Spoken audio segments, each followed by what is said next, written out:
I'm thinking we should,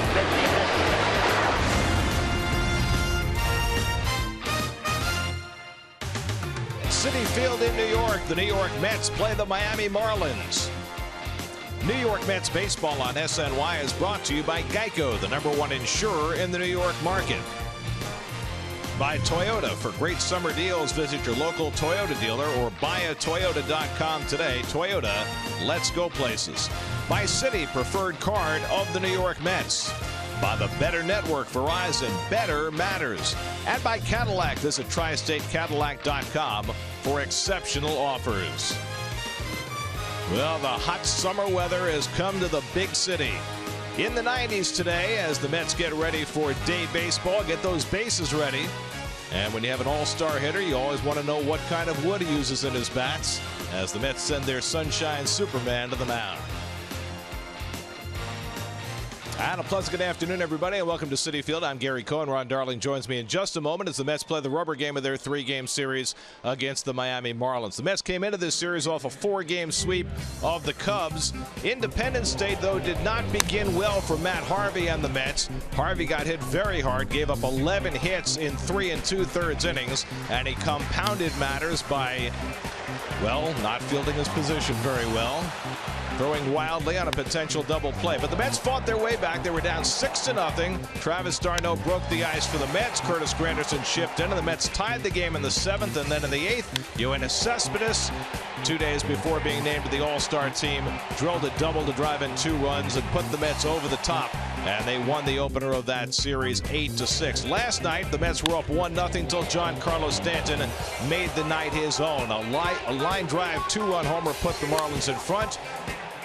Stanton then kept the Mets from tying the game with a nice sliding catch, and then he put the icing on the cake with a second deck 3-run homer, and that was plenty for the Marlins last night as they won 5-2, spoiled Jose Reyes' return to the Mets, and tied up the series at a game apiece. Well, the Marlins are only going to go where Stanton brings them. Last year at this time, he was not in the lineup. He was on the DL, but he had 27 home runs and 67 RBIs. If he does that in the second half, they'll be in it the whole way. Well, we mentioned deGrom and his prowess in the daytime. Lately has been good day or night, but he is special when the sun's shining. Well, 2 great numbers for him. He's 13-3 in his career during day games, but he also, for his career, has a 2 ERA at Citi Field. Both things working in his direction this start against the Marlins. And the Mets will face a left-hander for the 2nd straight day. Justin Nicolino goes for Miami. Well, the young left-hander is just trying to find his way. He won his first 2 decisions, lost his last 4 with a high ERA.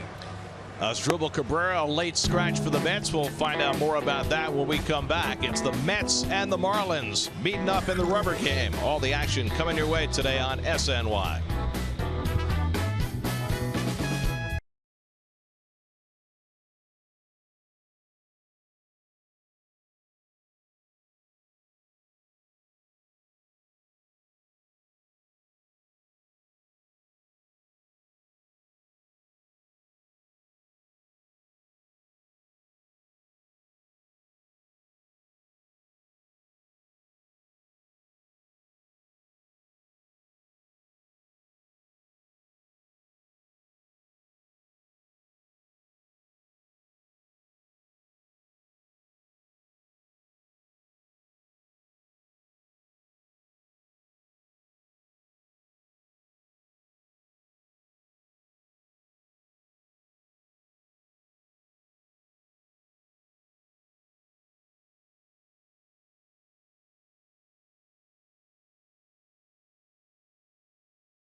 By New York Community Bank and the NYCB family of banks.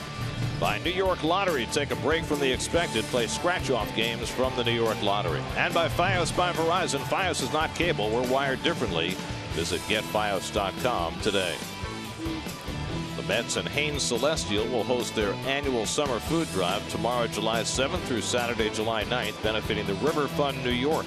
Volunteers will be collecting non-perishable items outside the Jackie Robinson Rotunda and other select gates. Fans donating at least 10 non-perishable items will receive a voucher good for 2 tickets to select Mets games in 2016. For more information, visit Mets.com/food drive. Greater coverage of baseball brought to you by T-Mobile. Pirates won their 6th in a row yesterday. They got Eric Fryer on waivers from the Cardinals last week. Fryer drove in 3 runs in their win yesterday. Zach Eflin's first big league win was a complete game over the Braves, 5-1. Phillies hit 4 home runs in that game. Josh Donaldson, a couple of home runs in the Blue Jays win over the Royals. Blue Jays just 2.5 games behind the first place Orioles in the AL East. Mets finish off their series with the Marlins. Terry Collins getting set for a rubber game. First pitch coming up.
Jacob deGrom going for second straight win. He had gone a long period of time, more than 2 months without a victory, till he beat the Cubs his last time out. Here's the Marlins lineup to face him today. Don Kelly just brought up the 36-year-old utility man, replaces Justin Bour on the roster. Bour went on the DL with a sprained ankle, and Kelly, who is making his big league debut for this season, will start at first base and hit 7th. Derek Dietrich leads off against deGrom. Dietrich 2 for 5 in the series. Jacob's first pitch is high, and we're underway. Well, deGrom, his last half dozen starts, he's been back in control, especially with the velocity up. These are his numbers. Boy, to have a .500 record with a 2.62 ERA. Not a lot of support. Dietrich hitting at .302, doing a nice job filling in for D. Gordon, who's under suspension for another 3 weeks. Dietrich's been playing most of the second and doing some leading off. And deGrom quickly ahead of him 1-2. We mentioned the velocity for deGrom. Jake's average fastball velocity this season has been 93.2. His last start against the Cubs, it was 94.9, the highest it's been in any start this year. And that's a huge jump. So it's back where it was last year. And it's interesting because Terry Collins felt all along that with the hangover from all the extra innings in the postseason last year, that there was going to come a point middle of the season when deGrom's velocity would return, and it seems to have happened just that way. 1-2 to Dietrich, back up the middle, and a base hit for Dietrich to start the afternoon. Boy, we've noticed, right? Anything down, Dietrich can handle. Anything up is tough. Defense behind deGrom. Lexus defense. Cespedes in the left, Lagares and Granderson. Reyes is at shortstop.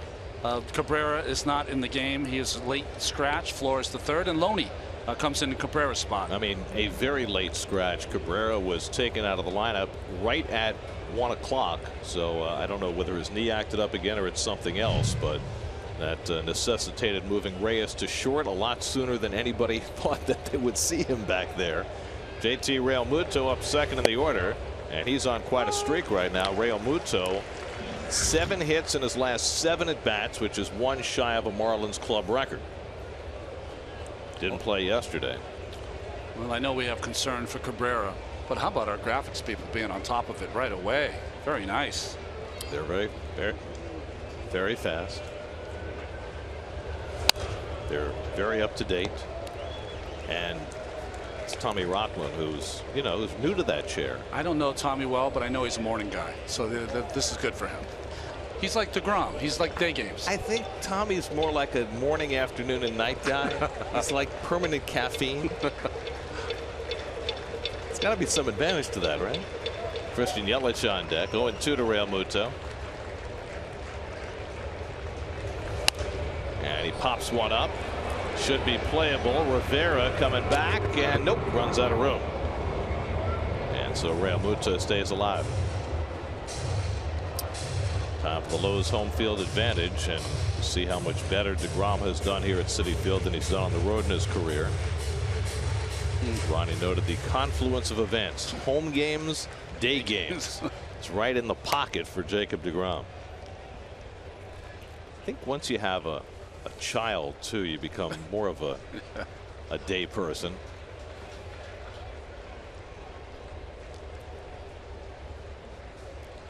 Dietrich at first and nobody out. 0-2 to Realmuto. And the slider away, 1-2.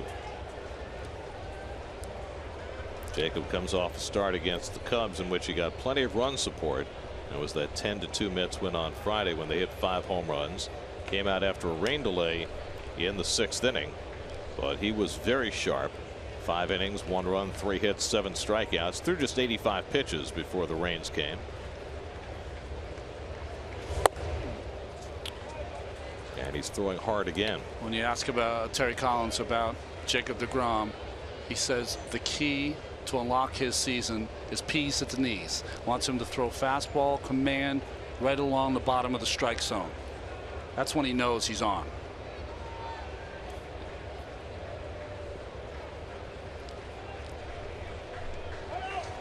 And time was asked for before that throw to first.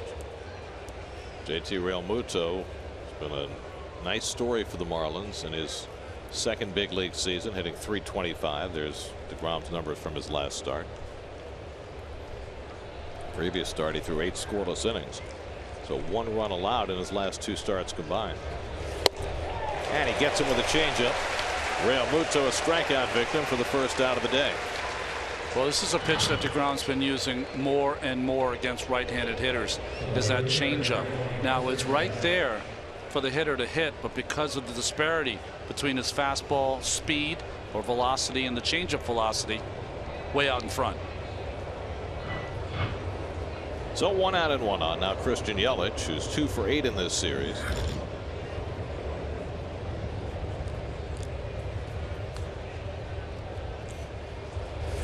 And he bangs one up the middle, a base hit for Yelich. Dietrich pulls in at second, and the Marlins have 2 men on in the opening inning. Really, it's this part of the order that's going to maybe give deGrom some issues. Fastball. Yelich jams himself on the ball down the middle, but strong enough to get it to center field. Yelich now has 7 hits and 20 at bats against deGrom, and Ozuna coming up now is 6 for 19. Ozuna having himself a marvelous year. Made the All-Star team for the first time. 17 home runs, hitting .314, top 10 in the league. After a year last year that saw him sent to the minor leagues, he has broken out in a big way. I don't know what Rivera was talking to deGrom about, but they've come out really aggressive to Marlins. Sometimes the catcher will let the pitcher know, hey, listen, these guys are ready to hit first pitch, so either make it a better first pitch or we have to throw some breaking balls first pitch. Well, the Marlins have been that kind of team. They don't do a lot of walking, and they don't hit a lot of home runs, which means they're not at all like their hitting coach. Yeah, that's all he did. That's right, especially later in his career. So deGrom in a first inning crisis, first and second and 1 out. Nobody stepping out for the airplane. And Ozuna hits one out to right. Granderson has it measured. Tagging at second is Dietrich. He'll move over to third, and that's the second out. Another first pitch hitting by Ozuna.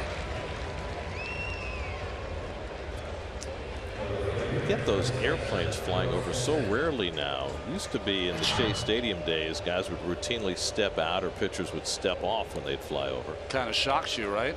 He got this out because the ball was down. He didn't throw it inside where he wanted to, but down worked. You know, Barry Bonds, when I pitched against him early in his career when he was at Pittsburgh, he led off a lot, hitting the second hole, and he used to always, first time up, take the first pitch. He went to the Giants. I was with the Oakland A's in that Bay Area games that they play at the end of spring training, and he hit the first one out for a home run. Now, Carlos Stanton has the face guard back on today after not wearing it last night. First and third, 2 out, and he takes the curveball outside. Stanton had a huge night last night, drove in all 5 Miami runs with 2 home runs, and they were both impressive in very different ways. A laser beam into the seats in left center, and then a moonshot that made it into the second deck in left field. And deGrom keeping it away from him, 2-0. Stanton has been showing signs over the last few weeks of getting hot, and if he hits his stride, this Marlins team is an even more dangerous bunch. Now Rivera sets up inside, and the pitch misses low, 3-0. See, the problem is that your eyes tell you when you look at the stats that he's hitting 2 and change, but what it should tell you is that you always have to treat him that he's 1 swing away from being locked in. Last night, Eric Goodell had him 3-0, got the 3-1, and gave up the 3-run home run. deGrom's got to stay away from that this afternoon. Chris Johnson on deck, 3-0 to Stanton with runners at the corners. And deGrom throws him a fastball, and he takes it 3-1.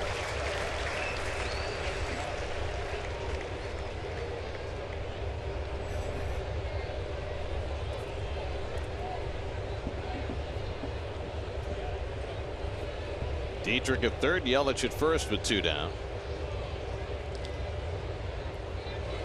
And Stanton foul tips the fastball, 3-2. Well, that's the key there, elevated. Eric Goodell, when he was 3-1, the ball caught a lot of the plate. This one up at the letters. Well, that's how the Mets have gotten Stanton out over the years, by going up out of the strike zone. See if deGrom chooses to do it again. 3-2. Yelich will run. And Stanton takes it too high for ball 4, and that loads the bases. So 2 hits and a walk, and the Marlins have them loaded with 2 out, and Chris Johnson coming up.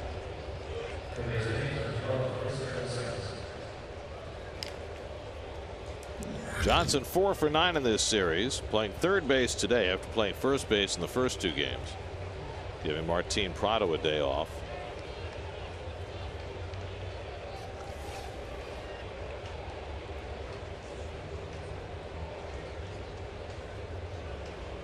So an early moment of truth for deGrom. Bases loaded, 2 out.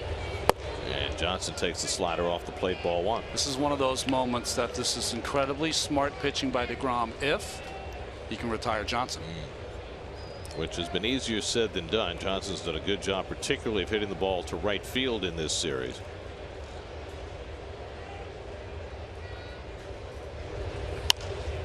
And he fouls it off. 1-1.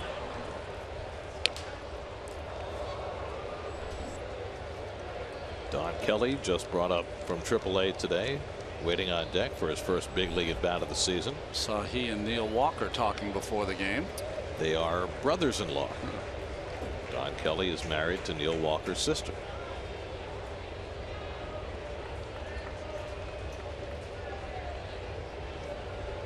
Rivera setting up inside, and Johnson fouls off the fastball. So he's missed location a few times. He has, but again, that ball was down. Johnson more of a high ball hitter. Ozuna's a high ball hitter, so is Johnson. That ball down makes it a little more difficult for them to get to. 22 pitches deep in this opening inning. And deGrom with a big out to get against Johnson, who's 5 for 14 against him in his career. 1-2 coming, and he breaks his bat and fouls it off. It's 2 bats that Jake has broken in this inning. The first one resulted in a hit for Yelich. Now he breaks Johnson's bat, and he'll come back with a new one. Again, though, the Marlins this entire series done a good job with 2 strikes.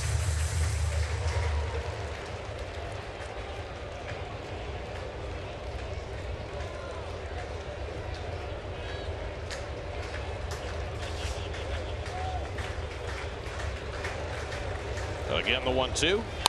Bouncing ball to third, right at the bag, a foul ball. Flores thought it was fair. The third base umpire, Phil Cuzzi, said it was foul. That's got to be a fair ball. Not a reviewable call. Well, it hit in front of the bag. It was definitely fair. Watch, it hits on the right side. Oh, maybe not. I might have got that wrong. Excuse me, Phil. The problem with that call for the third base umpire is often he'll be shielded by the fielder from seeing exactly where that ball is. So Johnson gets new life.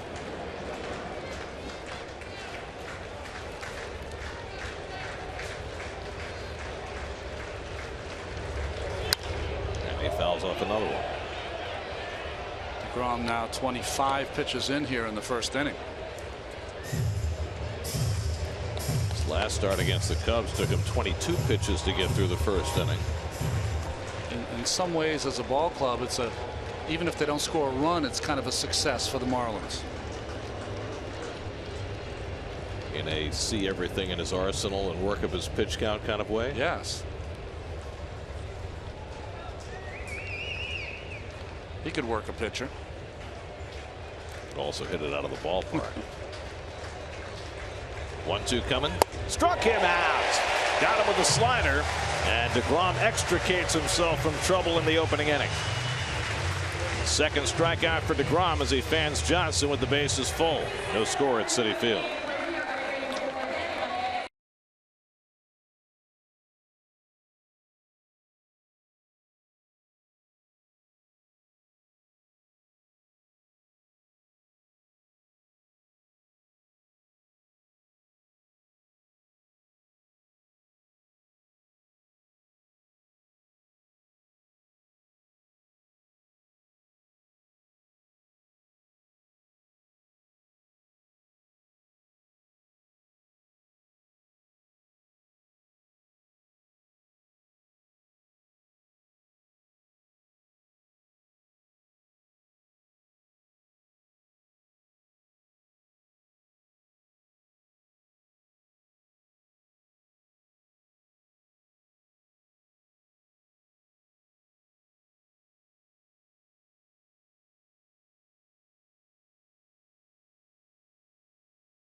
Set for the second game of his return to the Mets. He will lead things off in the Geico Mets starting lineup. As we mentioned, Asdrubal Cabrera late scratch. James Loney was to have had the day off today. Wilmer Flores was going to play first, but those plans changed when Cabrera was scratched moments before the first pitch as the Mets face 24-year-old Justin Nicolino. 7-8 for his career in 23 starts. Reyes 0 for 4 last night, takes a strike. Not a hard thrower, control pitcher. Changeup is one of his best weapons. He's involved in that big trade where the Marlins rebooted with Toronto Blue Jays. Traded for, among others, Jose Reyes. That was an 11-player deal after the 2012 season. Reyes went from Miami to Toronto. Nicolino and Danny Echeverria and others went the other way. And a curveball in for a strike to Reyes, 1-2. As the owner of the Marlins, Jeffrey Loria, who's a fixture when the Marlins come to town, New Yorker. Has a place here in the city, right? Yaley. I mean, he has a team in Miami. He's a New Yorker. Reyes yanks one foul. Yes. Reyes had 3 of his 4 at-bats last night as a right-hand hitter. Curtis Granderson on deck, and then Yoenis Cespedes.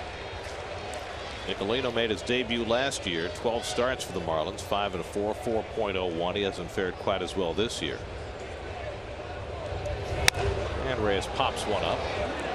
Playable for Johnson in foul territory. And that's the first out. Well, the Miami Marlins defense behind the Nicolino.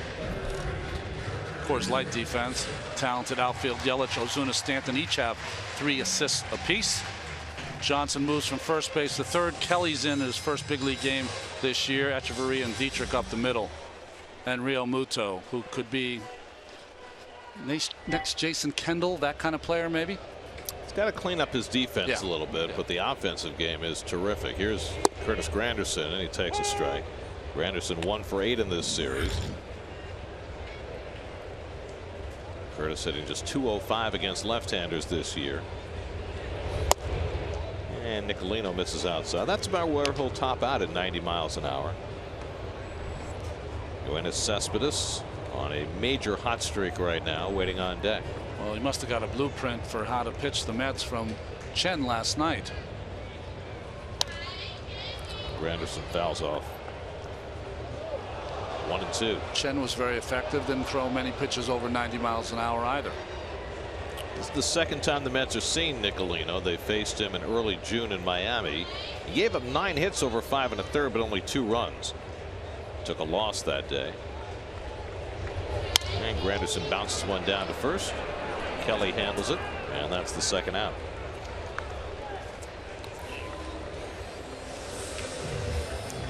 So 2 out and nobody on. And now Cespedes, who yesterday was named to the All-Star team for the second time. And then celebrated it with another impressive home run. It went off the facing of the second deck last night. Not quite as far as the one he hit in the third deck earlier on the homestand, but impressive nonetheless. Even Cespedes said, well, I can't hit him where Stanton hits him. Well, he was being kind. Yes, he was. Stanton, by the way, who is not on the All-Star team, said he'd be very happy to participate in the home run derby, which Cespedes won when they played the All-Star game at Citi Field 3 years ago. Cespedes now hitting .404 against lefties. That's the top mark in the National League. And Nicolino misses high, 1-1. Cespedes homered against Nicolino in that start that he made against the Mets last month. Neil Walker would be next. In the air, left center. Yelich circles in and puts it away to retire the side. Nicolino sets the Mets down 1-2-3 after 1 at Citi Field. Mets and Marlins, no score.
Second inning, Don Kelly leads off against Jacob deGrom. Kelly's first big league at bat of the season.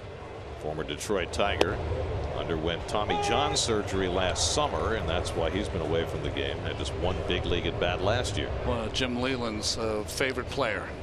He has played every position, including pitcher and catcher, in his major league career. Playing first base today. Well, this was between innings. The third base coach for the Marlins, Lonnie Harris, getting in the face of Marcell Ozuna a little bit. That's pulled down to first, just foul. This is what it looked like a few moments ago in that Marlins dugout. Well, you said that Lenny can have a pretty strong personality, and he seems being very strong right here. Told me he didn't let anyone get away with anything when he was in a Mets uniform. Well, he was how do I put this? He was Mike Piazza's thermostat. He had a great way of you know, making sure that, you know, Mike stayed true to himself. Loney makes the play on Kelly for the first out. They were great friends, and you know, Lenny was one of those guys who will say what's needed to be said to anybody, and that's probably what makes him a good coach. It's funny. Straw and I used to have a little bit of that kind of relationship. Who was keeping whom in line? Yeah. I just wasn't afraid to say stuff to him because we were friends, and you know, he was such a great player that occasionally, you know, there's so much adoration that comes certain players' way, like Piazza, like a Strawberry, that you got to keep them in the team concept occasionally. Danny Echeverria 2 for 9 in this series. So all that having been said, I have no idea what Lenny was getting on Ozuna about. I don't know if that was about defensive positioning or what, with the Marlins just having come in off the field. Now Bonds is speaking to Ozuna. I will say that ball players who are used to playing night games, and you have a day game after a night game, temperatures can be hot sometimes right away. It doesn't take much to get it ignited. Just got to get that second cup of coffee. That's right. Or if you're too amped, maybe a glass of milk. 1-2 from deGrom, and Echeverria takes the fastball just off the plate. 2-2. Pitcher Nicolino waits on deck. deGrom had to work hard in that first inning, worked around a bases loaded jam.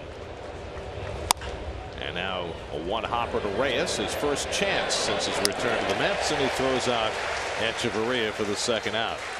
Reyes making an unexpected cameo at short today with a late scratch of Cabrera, and he handles this chance flawlessly. You know, in some ways, nervous last night. I think Reyes, the more defensive plays he gets and gets him into the game, the better offensively he'll play.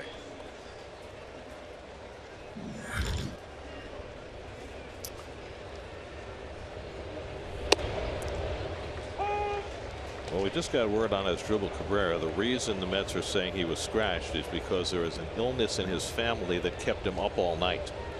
And that's why Cabrera was taken out of the lineup.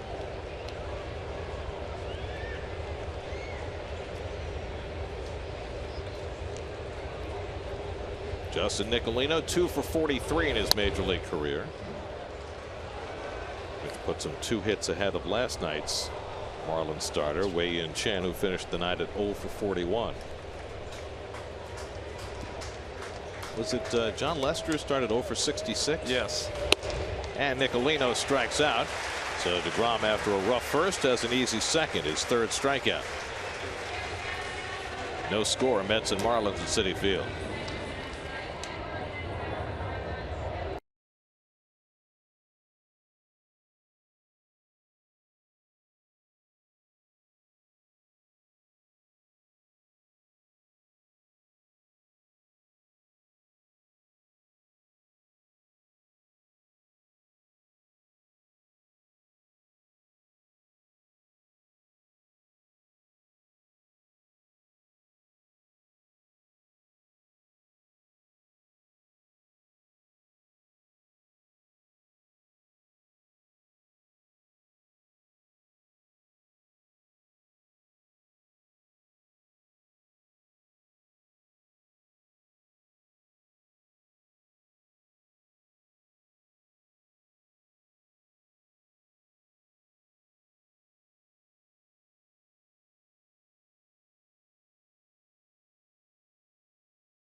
Out as baseball's biggest stars take the field at the 87th All-Star Game, July 12th on Fox. Coverage begins at 7:30 p.m.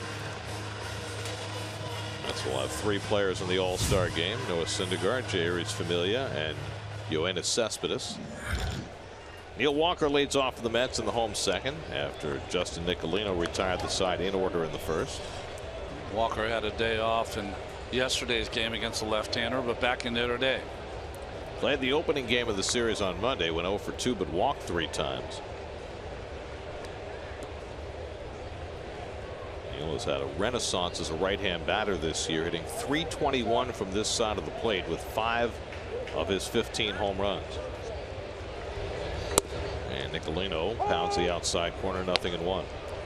So with Don Kelly being brought to the major leagues today and his connection with Walker,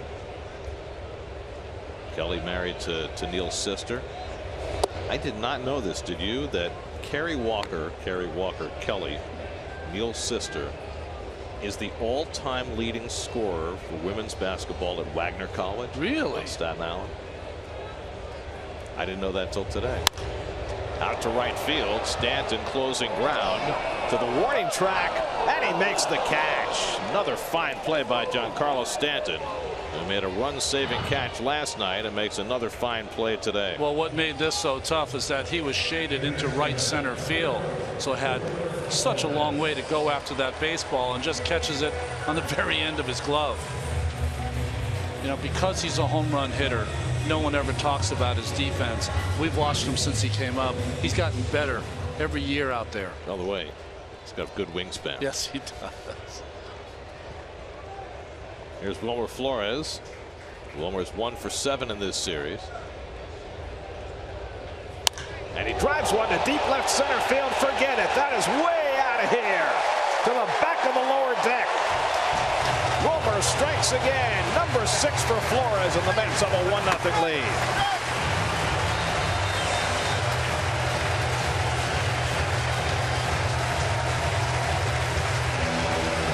Well, he had the 6 for 6 2-home run day Sunday against the Cubs. He's back at third base today, and he crashes a home run the first pitch he sees. Well, Wilmer is a streaky type of hitter, and when he's on, not only does he get his hits, but he does serious damage with his hits. 6 home runs for Flores this year, every one of them here at Citi Field. Now James Loney, the late addition to the lineup after Cabrera was scratched. Well, he just jumped on the first pitch of fastball, same pitch he threw to Walker to start the at-bat. And watch his eyes. They open up and get large as they see a pitch they can handle. They say keep your eye on the ball. He did. That Mets home run means $2,000 for No Kid Hungry, enough to provide 20,000 healthy meals, courtesy of Citi. Before that hit, Wilmer had 16 of his 39 hits came in 5 games. Back-to-back 2-hit games, back-to-back 3-hit games, and a 6-hit game. Loney shatters his bat and rolls one out to Kelly. And that may be the softest ball that gets hit all season. He's probably saying to himself, I had a day off, I shut it down, and right before the curtain opens, I'm in there, and a broken bat. Now Juan Lagares getting his second straight start with 2 lefties on the mound for Miami. I asked Terry Collins today whether, with Lagares now back and the specter of his defense alongside Cespedes, is whether he might play more against the occasional right-hander. And Terry basically said no. Yeah. That with Brandon Nimmo here, Nimmo's going to play against the right-handers, and Lagares will still be a platoon guy exclusively against the lefties. And of course, his late inning stints when the Mets have a lead. Well, if Conforto can get hot in Las Vegas, that's a move that you could see happening after the All-Star break. And then much will depend on how Nimmo's doing here. Good changeup by Nicolino, 1-2. Well, if Conforto gets hot, he's the bat you got to go to, just like you added Cespedes last year. To add a hot Conforto would really mean something for the ball club. And to me, Nimmo got a taste. If he has to go down, that's good because he gets to play every day. Right. You're not going to keep him here to sit on the bench. Yeah, work on his craft. Grounded out to Dietrich.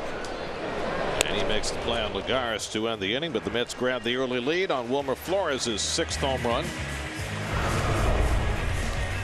Wilmer first pitch swinging, drives one deep. And the Mets have a 1-0 lead as we go to the 3rd at Citi Field.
This Friday, July 8th, for Free Shirt Friday, when the Mets take on the Nats at 7:10. All fans in attendance will receive a Mets NY logo T-shirt, courtesy of Premio Real Italian Sausage. For tickets, visit Mets.com/Free Shirt Fridays. Derek Dietrich bluffs the bunt, takes a strike as we start the 3rd. Little excess air conditioning. M&Ms are losing some steam. You got to keep those M&Ms cool, you know. I mean, they may not melt in your hand under normal circumstances, but you know, when it's 90 plus. That's right. I always like the M&Ms in the freezer. You did? I do. We had a lot of chocolates here in the freezer. Well, yeah, and then some people drained our supply very quickly. That's right.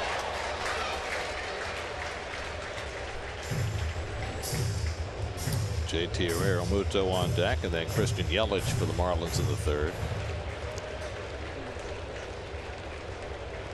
Dietrich had a base hit to center field his first time up, and he tries to lay off the high one, and he does. 2-2.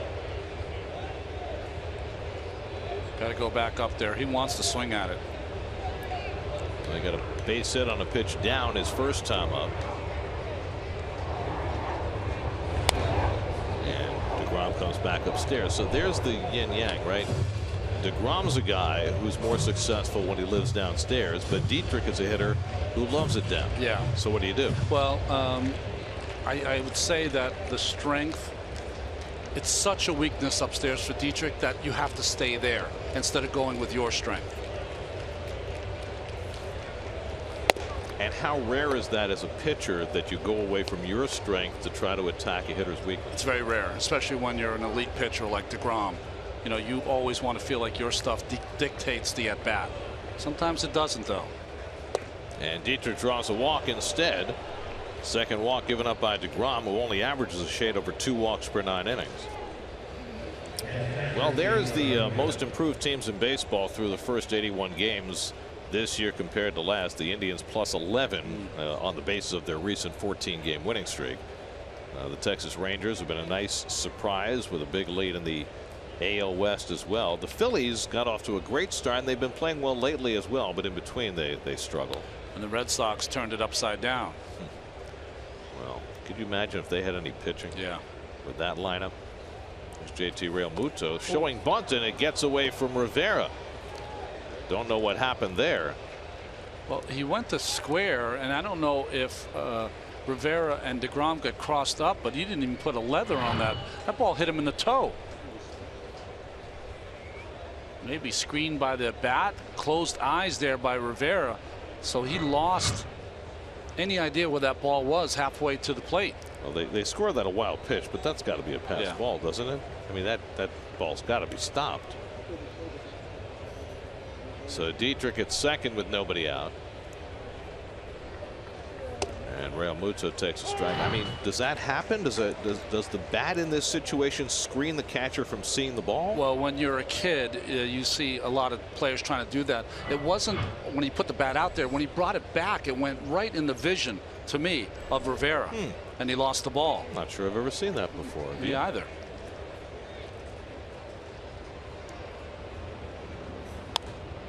1-2 to Realmuto.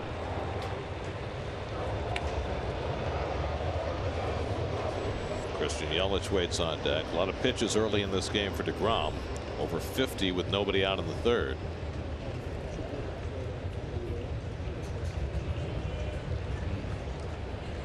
deGrom struck out Realmuto his first time up, snapping his 7-for-7 streak.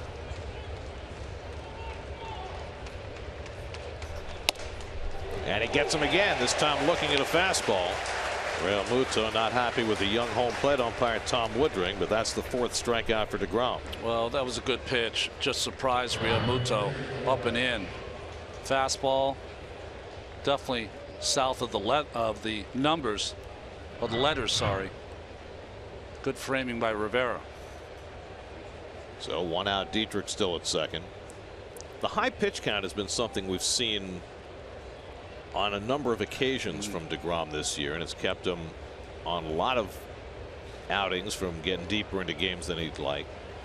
Well, two things I've seen this high pitch count is that players are laying off that nasty pitch that they haven't in the past, and like Chris Johnson did in the first inning, they've been able to foul off pitches to stay in at bats, something you didn't see a lot of deGrom first couple of seasons.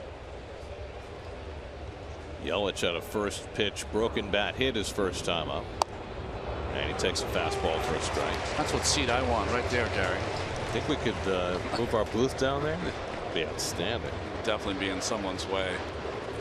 I don't think we can afford those seats. That's right.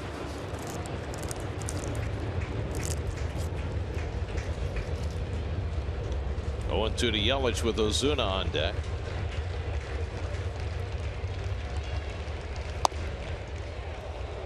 This is with that pitch below the knees, 1-2. So the ERA not really inflated this year, but you can see the record was much, well, the wins were much better last year. Well, deGrom starts the day 7th in the National League in ERA, nothing to complain about. And he gets him with a changeup. Back-to-back strikeouts for deGrom, 2 men down. Well, this is his best changeup of the game. And I think with that fastball away and down, sets up that changeup away. That was a great use of 2 pitches. Set it up with the fastball away. If you get the call, great. If you don't, counter with the changeup next pitch in the same spot. Ronnie, talking about deGrom in his season, he's made 14 starts coming into today. Only 5 times has he gotten to the 7th inning. Yeah. And you could almost book him in the past that he'd get 21 outs or more. Here's Ozuna, who flied to right on the first pitch he saw his first time.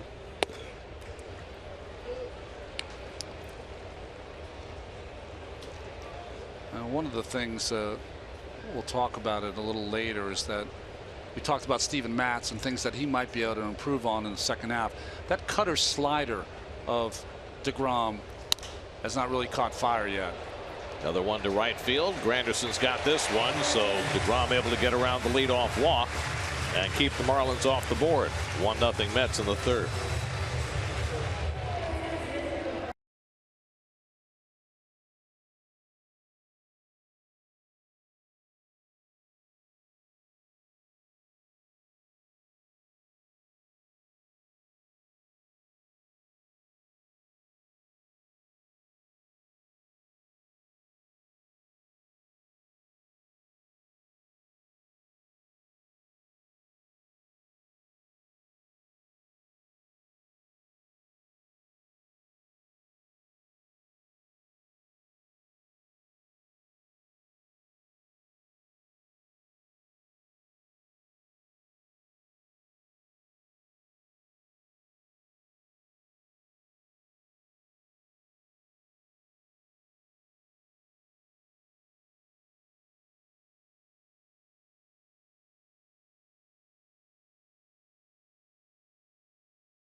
Noah Syndergaard embracing his inner Thor. He's going to the All-Star game, which, you know, ASG is short for Asgard. Yes. Because he is the master of Asgard. Jord and Odin, his fellow Norse gods. He's got a couple of chambers. Well, congratulations to Noah and to Jerry's familia, their first trips to the All-Star game. Be interesting to see if Noah gets the ball. Here's Rene Rivera leading off the home third. Well, Terry's being very coy about it. He was asked about it again today. He was asked if Noah is under consideration. He said yes. He was asked another question. He said, well, there are others who are also under consideration. Then he was asked, will the bone spur that Noah and Steven Matz are working around this year, would that play a role in whether Noah gets the ball? He said it could. Well, I think that the role it will play is deciding if he'd one and done. Because we've seen that happen a lot for the starting pitcher of the All-Star game. Here's ball 4, and Rene Rivera draws a 4-pitch walk. So Nicolino, who had thrown 7 straight first-pitch strikes, doesn't throw any strikes to the number 8 hitter. And that's his first walk of the day. And then they'll get deGrom to the plate. Jacob has had an oddly unproductive season at the plate, just 1 for 23. He did pinch hit the other day in the Mets' lopsided win over the Cubs. Off of Montero, the everyday player. There's a defense really aggressive by Johnson in at third. The bunt properly done with the left-handed pitcher falling off the third base is you bunt it to the first baseman. Boy, with Johnson that close and being that aggressive, I think I'd be inclined to let him swing. With the lefty a little tougher. But lefty is more likely to hit the ball that way. And you're also got a 1-run lead. You can be more aggressive if you want. He does bunt toward first. Kelly's going to be aggressive, go to second, and he gets the force. So Don Kelly, in his first big league game of the season, makes a nice play, and they cut down Rivera for the first out. Well, this is the only issue. See the tiny lead that Rivera has at first base? If you don't run well, you've got to get yourself 10, 12, 15 feet off the base so that you make that close, because he doesn't have a lot of speed. This is a perfect bunt. This should work 10 times out of 10. Did not work there. I mean, can't make a better bunt than this. I mean, if you drew it up, that's where you'd want it. 3-6 on the fielder's choice. So deGrom at first with 1 out, and Reyes at the plate. Reyes fouled out to third base his first time up.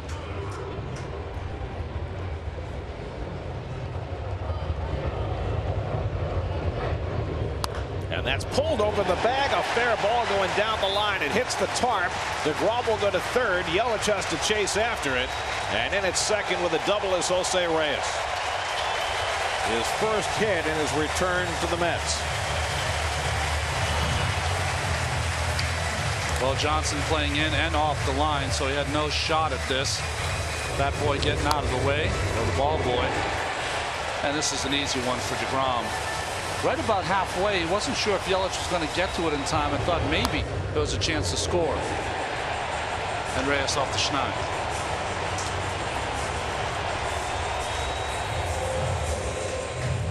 So Reyes' first hit of the season is a double, and the Mets have second and third and 1 out. And the Marlins down 1-0 will keep their infield back, with the exception of the third baseman Johnson, as Granderson steps in. And he gets crowded by Nicolino, ball 1. Curtis grounded out to first base his first time up.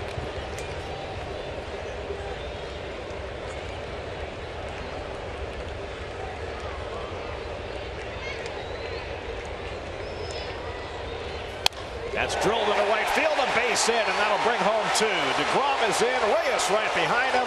Curtis Granderson with a 2-run single, and the Mets lead 3-0. Well, Curtis has struggled all year with runners in scoring position. Just a 132 average coming into the day, but he cashes a pair.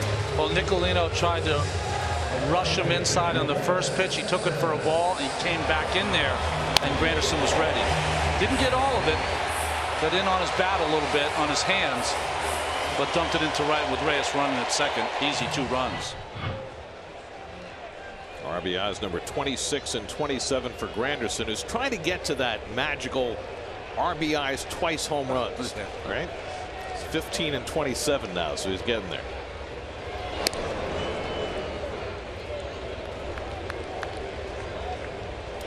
Cespedes flied out to left his first time up. That's the problem you have with your pitcher like Nicolino. You can't go and get a strikeout when you really have to get one.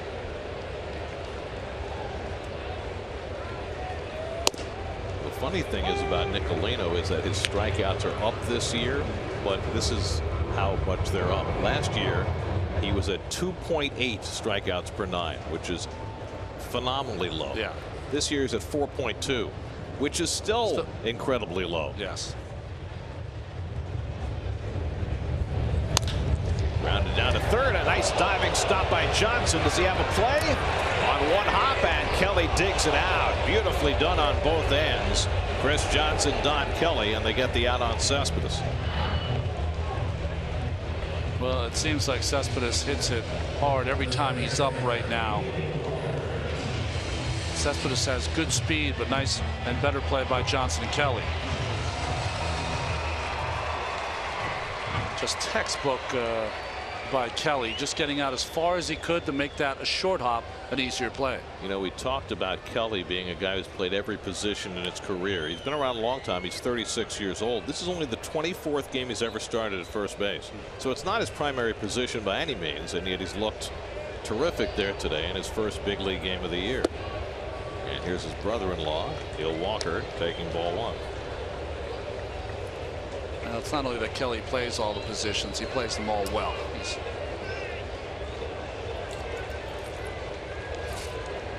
a baseball player. I think Terry Collins calls those guys. That's what he called. Walker had a fly ball to right his first time up, and Stanton made a fine play to rob him of an extra base hit. Wilmer Flores, who homered his first time up, would be next. That's with a run on the second, and now 2 here in the third. Granderson at second and 2 down. And that catches the inside corner, much to the dismay of Walker. 1-2. Well, you're working with a young umpire, and Tom Woodring has been pretty aggressive in calling strikes. Pretty good pitch by Nicolino, but Walker saw that as being in.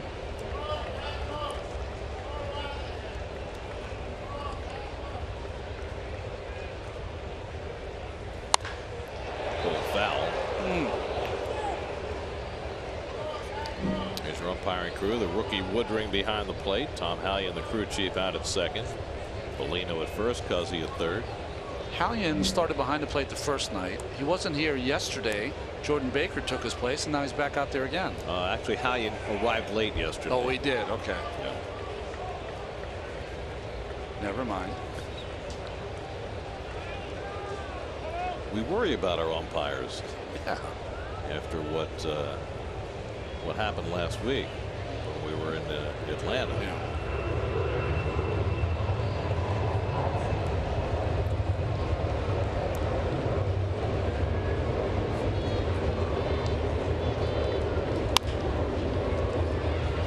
Backhanded by Echeverria, the overhand throw, and they get Walker to retire the side. But the Mets cash a couple. Granderson with the big hit, and the Mets lead at 3-0 after 3.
Giancarlo Stanton leads off the 4th inning and whacks one to deep center field, and that ball is gone. Off the top of the 2nd deck. Unbelievable. Another enormous blast off the bat of Giancarlo Stanton. His 18th home run of the year and his 3rd in the last 2 nights, and they've all been majestic. And it cuts the Mets lead to 3-1. Every time I see another home run by Giancarlo Stanton, I'm saying I've never seen a home run hit like that. Well, there's another one. It's like it's shot out of a cannon. That's an area of the ballpark where very few balls have gone. 2nd deck way on left center like that. That's Mark Reynolds territory. Well, it's interesting that deGrom kind of pitched around Stanton in his last at bat with a 3-run lead. It's going to be a little more aggressive. Maybe Stanton knew that and he was ready. 1-1 to Chris Johnson. Well, that's now 25 home runs for Stanton against the Mets, and he's only 26 years old. He's almost halfway to Willie Stargell, and he's 60. 1-2 to Johnson.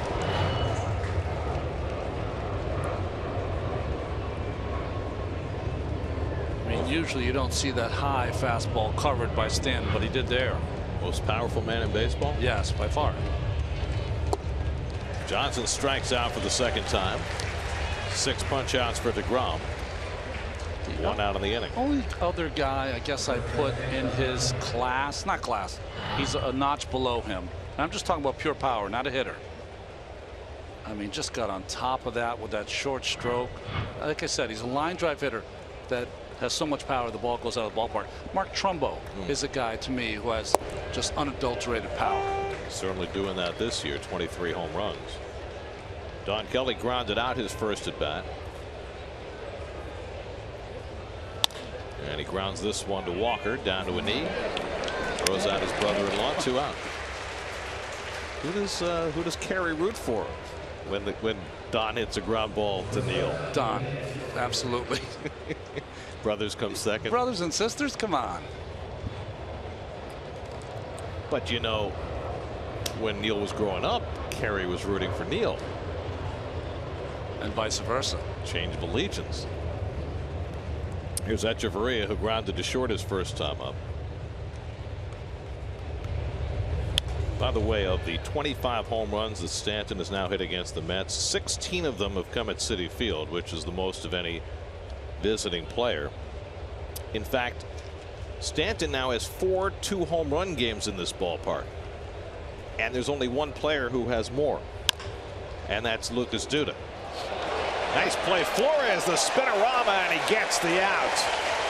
Good snag by Wilmer, and quick feet to spin and throw out Echeverria, and a nice grab by Loney, and comes down to the bag. 3-1 Mets in the 4th.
Hey kids, you can win a chance to join us in the booth and call a Mets game on SNY. Just go to sny.tv/Kidcaster, where you can video audition online for a chance to win the SNY Kidcaster contest presented by New York's 529 College Savings Program. Wilmer Flores yanks one foul. That's the second pitch he's seen today. The first one, he crashed to the back of the lower deck in left field. We have seen home runs in this series that have gone a long, long way. And this was part of the group. Well, when the weather warms up, the ball will carry more. But when you center a ball like he did there, you don't see Wilmer hit a lot of home runs to center field. You see him not hit any home runs to the right side. But when he pulls it, he's got good power.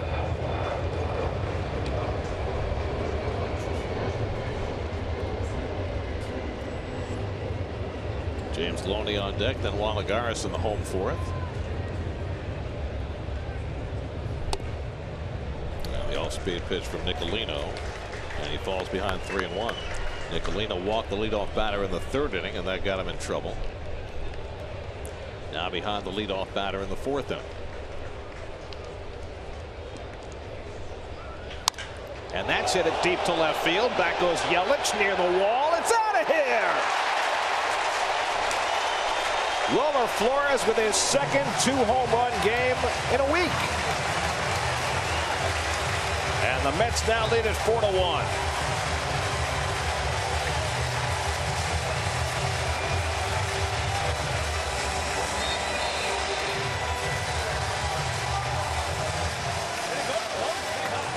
Two home runs Sunday, two more home runs today. And Flores is rolling. Well, Nicolino tried to fool him with a 3-1 changeup, and he didn't fool anybody.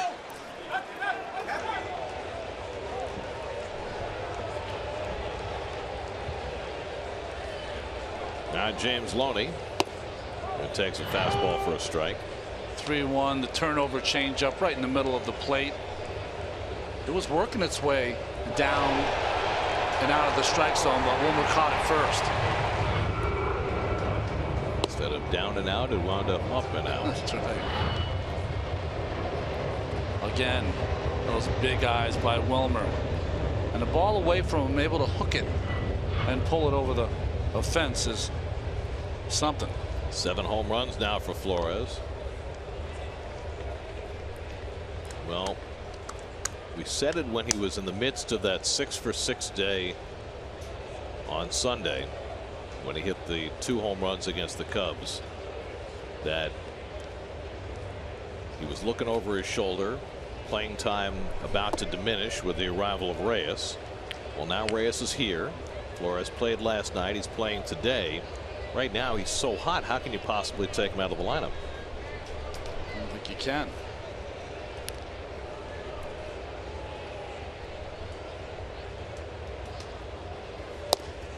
On the outside corner, and Loney's caught looking. And another unhappy customer for Tom Woodring.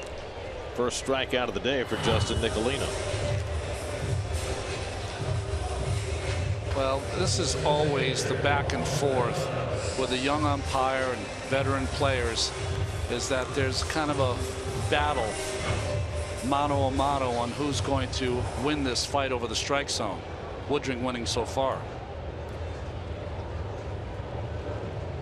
Now Lagares, who grounded out his first time, and takes the curveball for a strike. We mentioned those low strikeout numbers for Nicolino. Lowest strikeout rate in the majors so far this year. Right ahead of Mike Pelfrey. Grounded down to third, and Johnson on the grass. Throws out Lagares, 2 out. I was looking at Nicolino's numbers today. It was interesting because his ERA this year is at 1.5 higher than it was last year as a rookie. Yeah. But his FIP is lower, and his FIP, which is fielding independent pitching, is lower because his strikeout rate's gone from 2.8, which is negligible, to 4.2, which is still negligible. That's right. So what's that worth? A big league starting pitcher, you'd be disappointed if your numbers weren't 6 strikeouts per 9 or higher. I mean, that's just especially in the National League, Gary, where you have the pitcher coming up 2-3 times a game. So I guess my question is, if your ERA is that much higher and your FIP is lower because of that negligible jump in strikeouts, as Rivera hits one sharply that banks off Dietrich, and Rivera will reach. Is that a number that's indicative of anything? No, well, I think that it's not indicative of anything. And in fact, when you come up with these equations like FIP, fielding independent pitching, is that it is guys like Nicolino that throws it into disarray, because he's a guy that doesn't strike out anyone, but now his numbers are a little better, so the percentage is so much higher, right. So it changes the whole FIP, right. Even though he's the same pitcher. Strikeouts are 50% higher than last year, but they're still negligible, and he's not going to strike people out. It's an error on Dietrich, allowing Rivera to reach.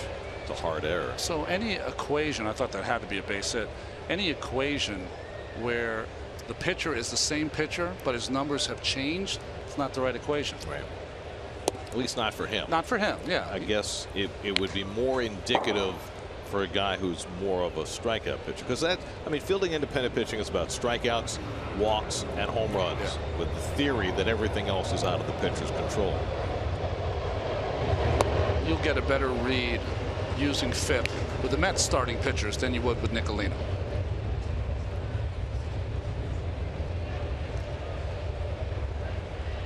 At the same time, though, if say he were to cut his home run rate in half or cut his walk rate in half, those would be more indicative of improved performance, right? Yeah, I think for a guy like Nicolino, if you don't strike out anyone, you can't walk anybody. You've got to live on the knees, and you've got to give up minimal home runs. I'm talking about, 30 starts, you give up 15, something like that. And with the 2 today, he's given up 8 in 12 starts. Off the plate to deGrom, and a full count to Jake.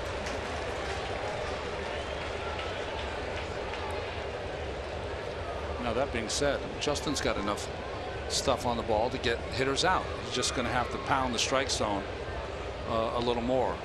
You can't be going 3-2 on the pitcher. See Kelly playing behind Rivera, who's set to run on 3-2 with 2 down.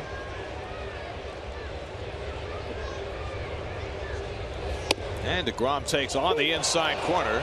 I don't think he thought so. Can't argue too strenuously. He wants that pitch himself. Second strikeout for Nicolino. Second home run of the day for Wilmer Flores. His second 2-home run day in the last 4 games. 7 home runs for Flores and a 4-1 Met lead.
By your Tri-State Ford dealers, who invite you to test drive a new Ford. You'll discover why Ford is the total package.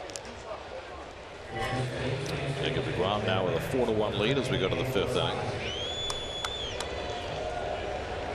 And Justin Nicolino is done for the day. Cole Gillespie will bat for him, leading off in the top of the 5th. So Nicolino, who threw only 59 pitches in 4 innings, gave up 4 runs and 4 hits, is done for the day. Well, that's a short run, long run kind of thing for the manager. In the short run, you're trying to win this rubber game of this series, so you want to try to get back in it with a hitter up in the 9th spot. But in the long run, are you making Nicolino better for your team in the second half? And now you're asking your bullpen to pitch at least 4 innings. Mike Dunn, first man up in that Marlins bullpen, has not yet appeared in this series. He is the only left-hander in that Marlins bullpen, which he seems to have been for years. 1-2 to Gillespie.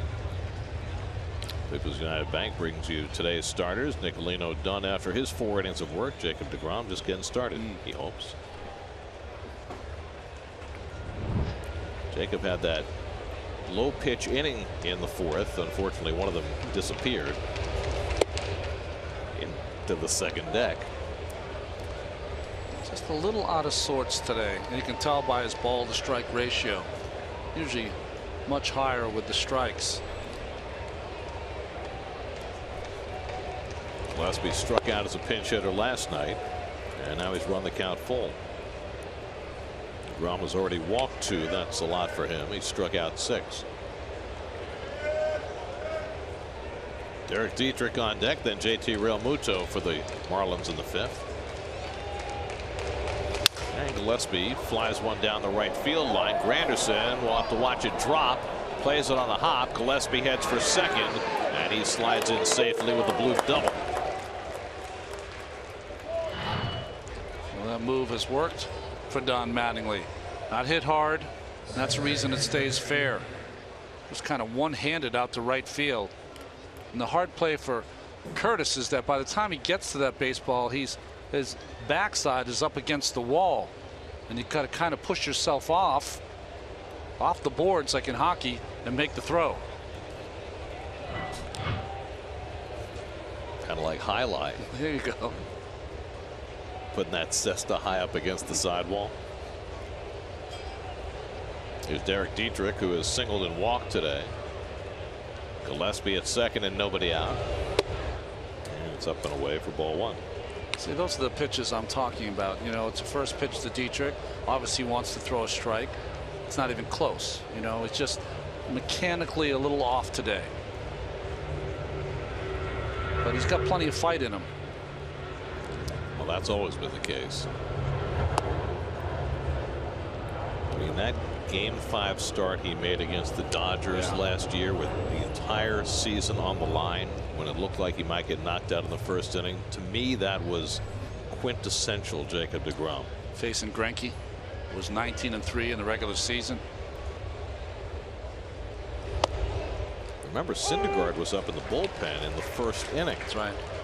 He wound up pitching the 7th after Jake had muddled his way through 6. That was pitching right there. 2-0, little get me over breaking ball to try to get back in the count.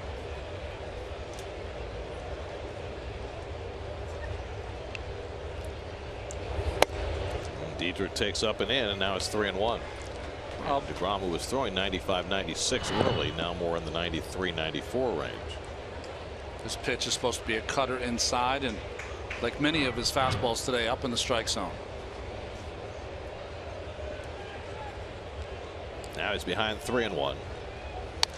Dietrich fouls it back. Now, Gary, the problem with turning over this lineup with Gillespie getting on base is Stanton is looming. Ozuna's looming. Well, there are a lot of hits in this lineup. Marlins start 4 players at the top of their batting order hitting 300 or better, and with Stanton heating up now in the power department, that's a lot of iron to get through.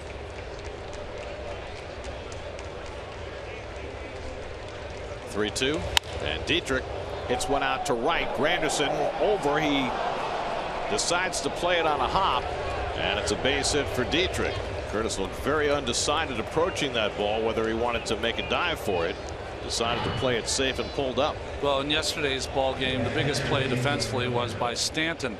on a line drive to right field where he kind of sold out and decided to be real aggressive. And like you said, Granderson wasn't sure to be aggressive or to lay back, and he did neither. So now runners at the corners with nobody out. And JT Realmuto coming up. So 2 balls not hit on the screws that both fall for hits in right field. Realmuto's been up twice, struck out both times, swinging in the first, looking in the third. And he pops it up on the first pitch. Granderson comes in, flips the glasses, no tag by Gillespie, and that's the first out. There's a big out for deGrom. And first pitch hitting Realmuto because he didn't want to get deep in the count and strike out again. Fastball in, more center cut, but up, and just a pop up by Realmuto. So 1 out now. Christian Yelich, who had a broken bat single to center in the first, then struck out in the third.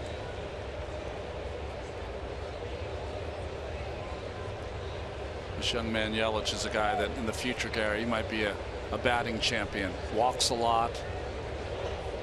As fine a young hitter as the National League has. Started the day with the 7th best on base percentage in the league, just a shade under 400. Gillespie at third, Dietrich at first with 1 out. Dietrich not a base stealer.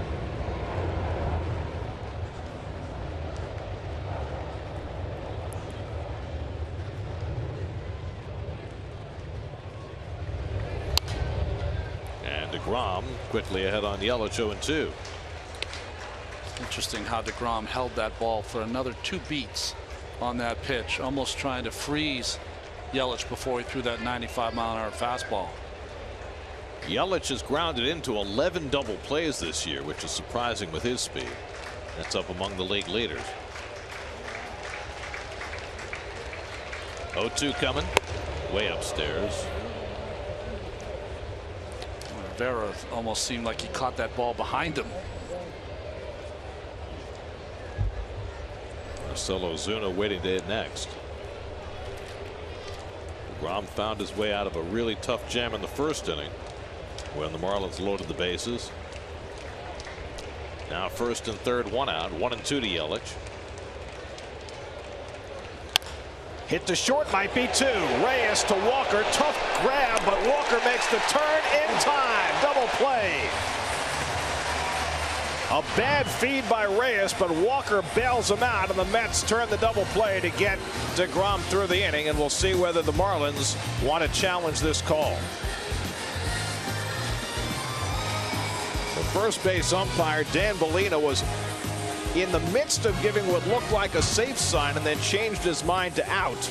And that certainly got Don Mattingly's attention. He's waiting for his replay coordinator to decide whether to challenge. Remember the replay in the first game of this series with Harvey pitching proved to be a big call in that inning.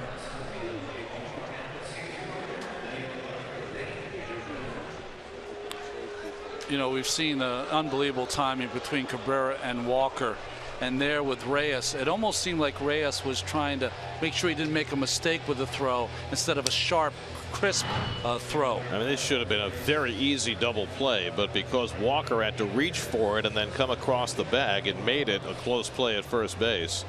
And Don Mattingly and the Marlins are challenging the call, and as you can see there, it's very, very close, an eyelash either way. Well, it was interesting the way Mattingly pointed at second. It almost seemed like he wanted to check 2 things. Did Walker keep control of the bag as he came across the bag on the errant throw by Reyes, and did Yelich beat the play to first base? Well, let's check second if we can, because at first base, I don't know, that's look and listen. Yeah. And because the out call was made, it might be a tough one to overturn. But what was interesting was watching the first base umpire Dan Bellino, who looked like he was about to make a safe sign and then almost changed his mind in mid-beat and went to out. Well, no umpire wants to be in that position. This is blown up now. Does his foot touch? I don't think it's touching yet, but I don't think it's in the glove yet. Well, it's got to hit the back of the glove. It's very, very close. And can you imagine if he had called him safe? I don't think he could have changed it from that either. Play under review brought to you by Mazda. Driving matters. So he could be out at first, safe at second, and a run in.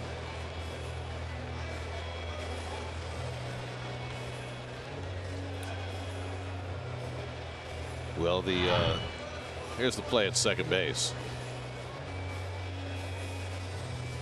Boy, he really came across that bag. It's going to be interesting. Right here, you'll see. And they confirm the out call. And as you can see, Walker was on the bag with the ball. Very good. So the double play is confirmed. And deGrom holds the Marlins off the board in the 5th inning. Got out of a 1st and 3rd, nobody out jam to keep the Mets up 4-1.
Fourth and 5th inning recap. 2 Wilmer Flores home runs and 5 strong innings from Jacob deGrom have the Mets up 4-1. 3rd time around the batting order, and Jose Reyes leads off against Mike Dunn. Well, Mike Dunn's numbers, you see that he started the season late. He's always had trouble against the Mets in those numbers. First batter faced, average, all high. Well, the Marlins have improved their bullpen, even though it hasn't seemed that way in this series with the addition of Fernando Rodney. But the one deficiency they've had for years is a dearth of left-handed pitching in their bullpen. Dunn has been the only lefty for long periods of time. Reyes doubled and scored in the 3rd inning, his first hit in his return to the Mets. He now has 223 doubles as a Met, which is 4th on the Mets all-time list, behind David Wright, Daniel Murphy, and Ed Kranepool. It's just 2 behind Kranepool. Of course, Reyes is the Mets all-time leader in triples and in stolen bases. That's it over the bag, and he's got himself another extra base hit. Reyes takes the turn and holds on as Yelich plays it in. And Reyes has his 2nd double of the game.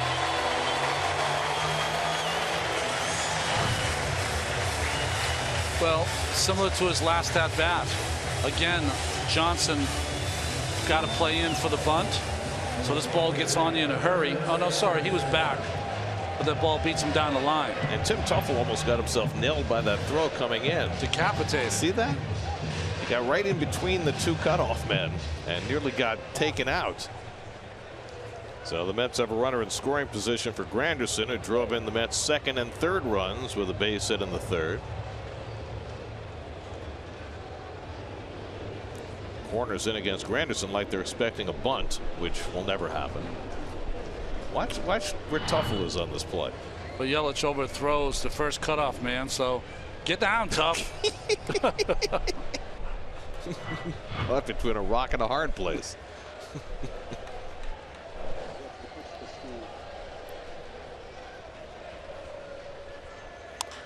Out to left field. Yelich coming on. He'll have to play that on a hop. Reyes going to third. Yelich throws that way, but too late. And Granderson with an opposite field hit. And the Mets have first and third and nobody out. Well, nice hitting by Granderson. This ball was a hit all the way. Reyes wanted to make sure, and Yelich took a chance at him. This is a hit all the way, but he was just trying to make sure. He just had to make sure a little closer to the bag. You watch Reyes, you see a lot of rust right now. Yeah. We saw it in the field with that flip at shortstop. We saw it with the base running there. This whole game, whether you're out of the booth or in the booth, it's all about repetitions, playing every day.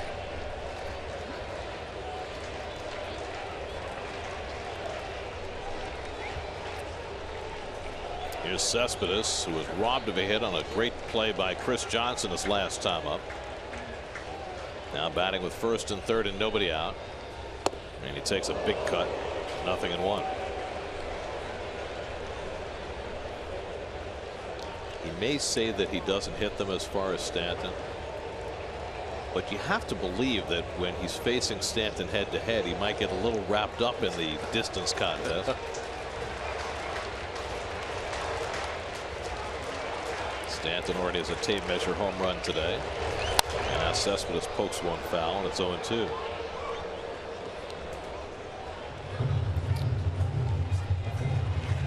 Cespedes' first game as a Met came last year on August 1st, so he's still about 3 weeks away from his first anniversary as a Met. He has 38 home runs in a Mets uniform.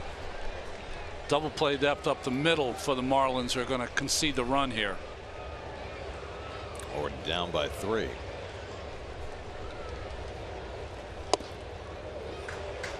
Ball and 2 strikes. Justin Nicolino went 4 innings before being pulled for a pinch hitter. 4 runs, 4 hits, a walk, 2 strikeouts, 2 home runs. Dunn, who has not fared well when he's gotten in trouble this year. In trouble. And he strikes out Cespedes, 1 out.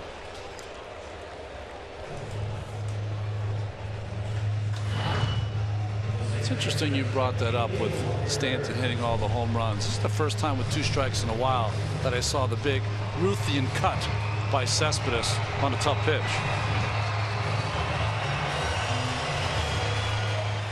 Well, Stanton's hit 3 home runs the last 2 days, which have all been breathtaking. But nothing's going to match the one that Cespedes hit the other day into the 3rd deck. Somebody else is going to have to do that before you can mention them in the same breath.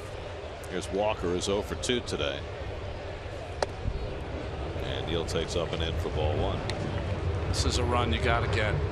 These add-on runs. Well, it doesn't take that deep of a fly ball to get Reyes on. Maybe a tad deeper than 7 or 8 years ago, but he still runs pretty well. Faking down the line, trying to draw Dunn's attention. Sure got the fans' attention, didn't it? Never forget the day Reyes did that to Brett Myers and coaxed a balk that got the Mets a run in Philadelphia.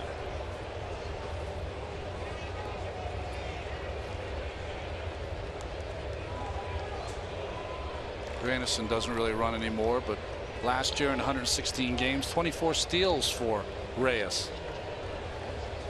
Can still run well enough, and of course speedier than anyone in the Mets have in the line. Yeah, I was going to say relative to his new team. He's Ricky Henderson in his prime. Flores already has 2 home runs today waiting on deck. Walker's done better lately getting runners in from third, now 7 for 14 on the season.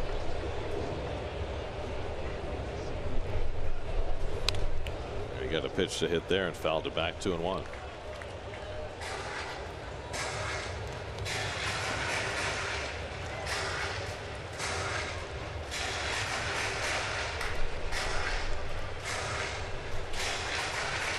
Cespedes being debriefed by Bartolo Colon, who pitches tomorrow night. How about the way Bart's pitched? Post getting rocketed in the thumb. Amazing. Superman. You could have made a case for him to make the All-Star team. Yes, you could have. Walker takes a rip at a fastball, 2-2. By the way, tomorrow Colon at age 43 pitches against Lucas Giolito of the Nats, who is 21. It's about as big a disparity as you're going to get, maybe the biggest.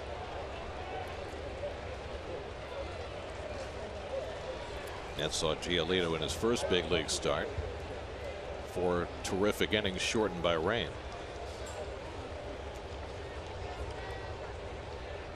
Two coming, and it's up and away and a full count to Walker. Here is City probables for the series. Giolito and Colon tomorrow. Strasburg and Syndergaard, quite a matchup on Friday night. Harvey and Scherzer Saturday, and then the lefties go Sunday. Matz and Gio Gonzalez, who took the loss last night for the Nats against the Brewers.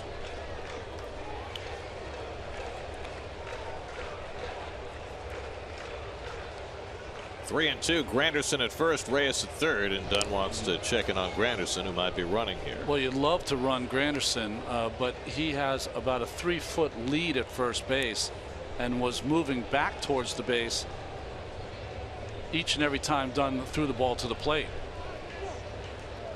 Now Real Muto, the catcher, giving signs to the infield about how they want to play it if Granderson takes off. I would want to run him because you want to stay out of the double play and somehow get Wilmer up to the plate. But if he's going to not get a lead at all, he can be thrown out of second easily. Or he can get a rundown and let Reyes try and score. Walker fouls it back. Granderson was not running. You know, and I was thinking about this on the Granderson play in right field.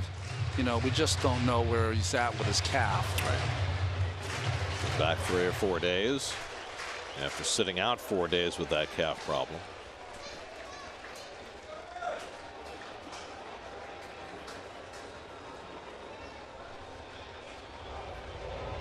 Again, the 3-2, and Walker fouls another one back. So in recent years, the greatest disparity between starting pitchers came in 2012 when Jamie Moyer at age 49 faced Madison Bumgarner at age 22. So the Colon-Giolito matchup not quite that stark. So you just go back to Jamie every time we want that question answered. Probably. Well, Satchel Paige, there you go. He had a 30-year disparity a couple of times between himself and his opposite number. 8th pitch coming to Walker, and he fouls back a third in a row. He'll hit the ball very well his first time up, and Stanton made a terrific play on the warning track in right field to rob him. And he grounded out his second time up. Reyes at third, Granderson at first with 1 out. Mets up 4-1 in the 5th. Another 3-2 from Dunn, and another foul ball from Walker. Good pitching by Dunn. Good at bat by Walker. He's looking for his first hit in this series. Had the day off yesterday.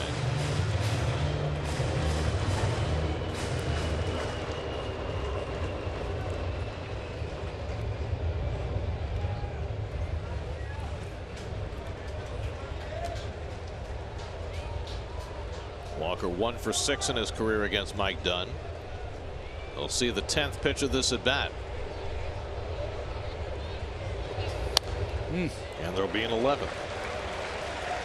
Well, as a pitcher, when a hitter is fouling the ball straight back, you tend to feel like he's right on you. That's about the 5th in a row by Walker.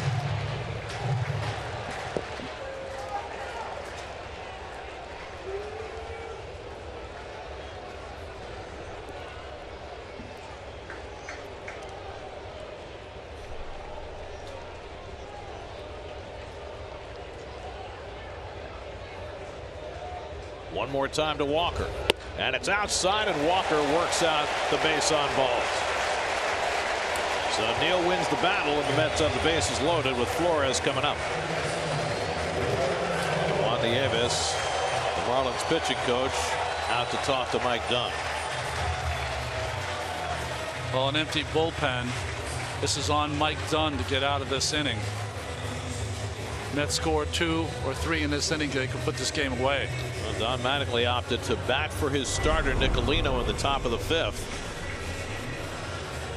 Sunday on Jets Nation, Mike Westhoff talks with the new Jets special teams coordinator Brent Boyer. Find out about the big change he wants to make to his group, plus how Sheldon Richardson's suspension will impact the team on Jets Nation Sunday at 7, only on SNY. When you bat for your pitcher that early, you put more pressure on each reliever to finish the inning they start. Well, they have to do what kind of the Mets pitchers did instead of Harvey the other night. Wilmer Flores has 2 home runs today. Both were with the bases empty. Now he's got the bases full. And he takes outside from Dunn. 2 home runs in this game for Wilmer. One on a first pitch fastball, I believe, from Nicolino. And the second time on a 3-1 changeup.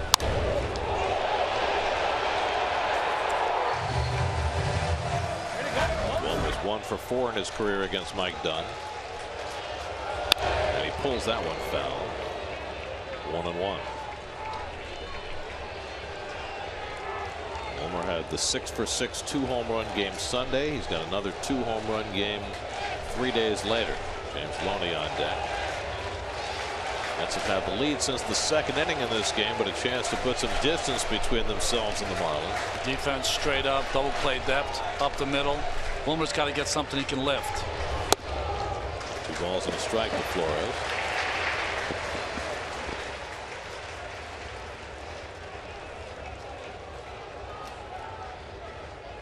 Wilmer's done a great job this year getting a runner in from third. 7 for 10 this year. Nick Whitgren up in the bullpen for Miami. No one's thrown more than Nick Whitgren in this series and not been in the game. And a check swing, that's away, and now it's 3-1. So Dunn has painted himself right into a corner.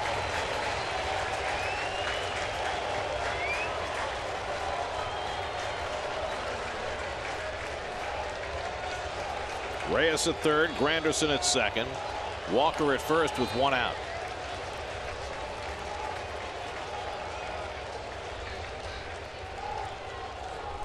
On 3-1, Wilmer swings and grounds one down to third. Johnson with the step and the throw for the double play to end the inning. 5-5-3 double play keeps the Mets off the board. Just as the Mets stopped the Marlins from scoring with a key double play, the Marlins turned the trick as well.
Sixth inning, 4-1 New York. Marcell Ozuna leads off against Jacob deGrom.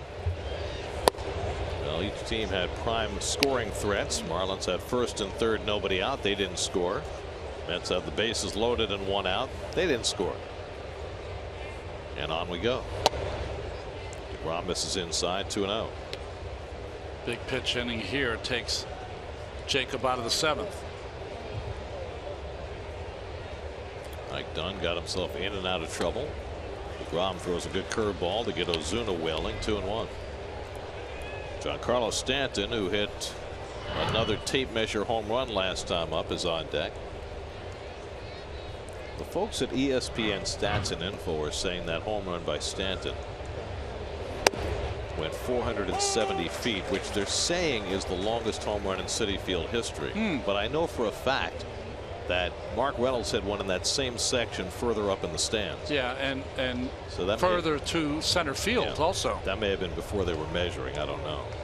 Or what they might be saying is that one's hit out to right. Granderson trying to close ground, sliding to make the catch. Well, Granderson was playing deep. One prior he let drop in. This one aggressive and makes the play. Big first out for his pitcher.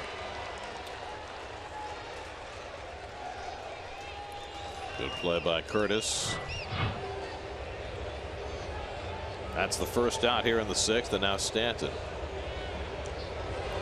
What I'm thinking when they say that is they might be going by the trajectory of the ball, in that Stanton's ball looked like it was still going up. And Reynolds kind of plateaued. It came down. Yeah.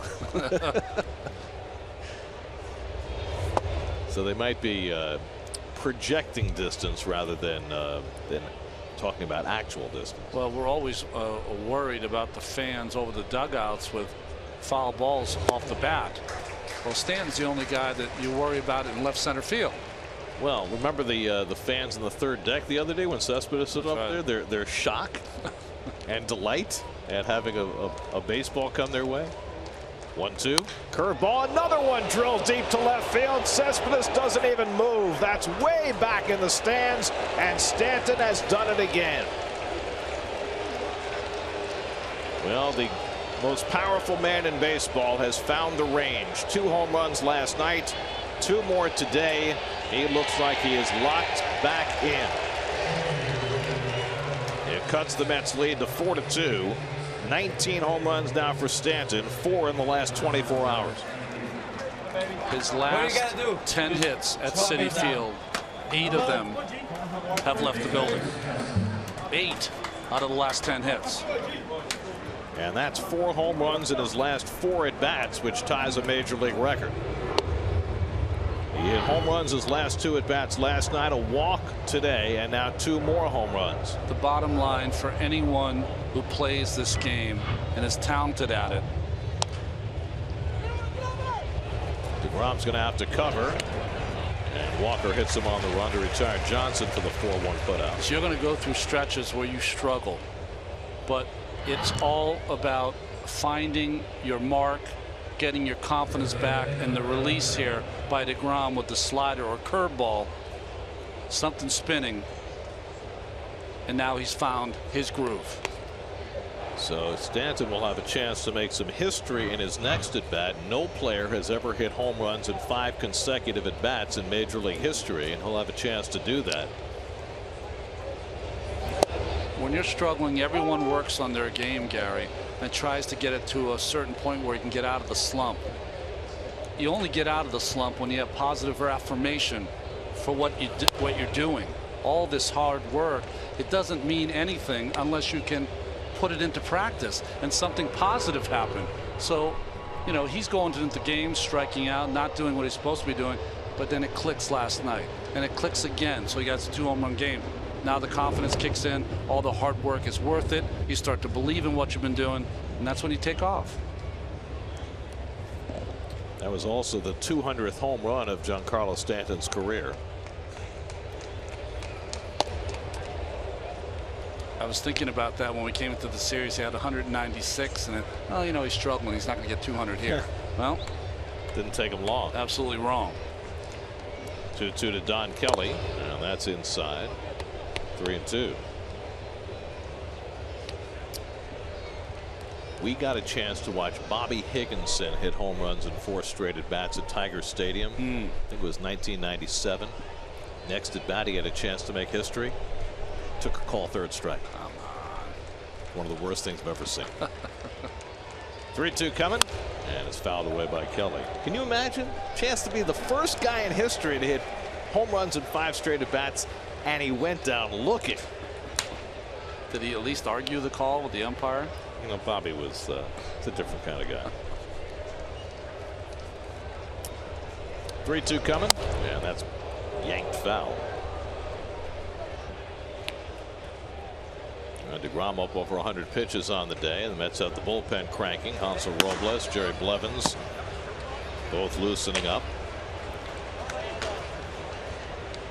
DeGrom trying to finish off the top of the 6th with the 2-run lead. And Kelly grounds one for Walker. One brother-in-law throws out the other. Side retired. Giancarlo Stanton's been putting on a show last night and again today. Home runs in 4 straight at bats, and not a cheapie among them. He is on fire, but the Mets lead at 4-2 in the 6th.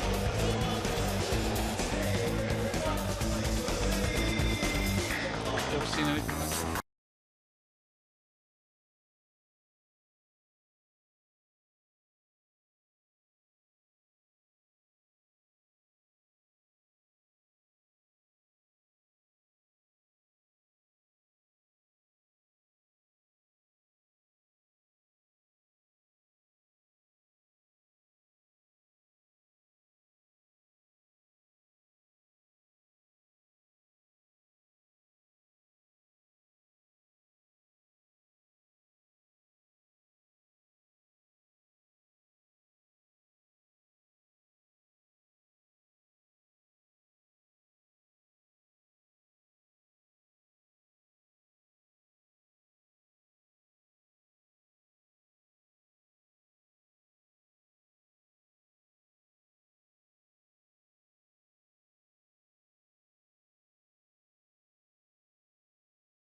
Mets box score brought to you by Jeep. 2 home runs for Wilmer Flores today. A 2 RBI hit for Curtis Granderson, but the Mets left the bases loaded in the 5th. And now Giancarlo Stanton's 2nd home run of the day has got the Mets lead to 4-2 as James Loney leads off against Mike Dunn, who's still out there after a 25-pitch 5th inning. He got out of trouble. Loney drives one out to right center, and Stanton is over to make the grab. 1 pitch and 1 out for Dunn. Let's check in with the studio. Michelle Yu has a game break brought to you by your local Honda dealers.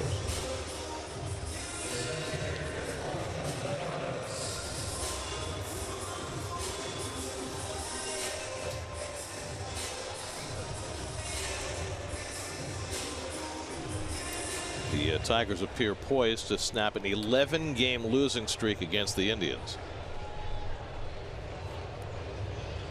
And now Don Mattingly is coming out. Looks like he's ready to make a double switch. So Dunn was left in to face the left-hand hitter Loney to start the inning. He's got Nick Wickgren, a right-hander, and a double switch coming for the Marlins. 4-2 New York. This call to the bullpen brought to you by Verizon. We'll be right back to Citi Field.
bad ninth.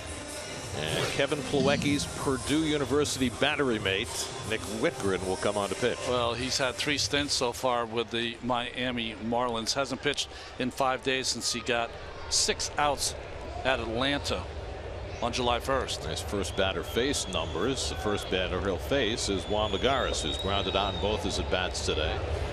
And Lagares takes a strike. So Mike Dunn pitched an inning and a third and somehow didn't give up a run. Yeah, Harry Houdini it. 2 hits, a walk, a strikeout for Dunn. Out to center field, and Ozuna measures it. 2 out. So Whitgren's first batter face numbers stand up. They do.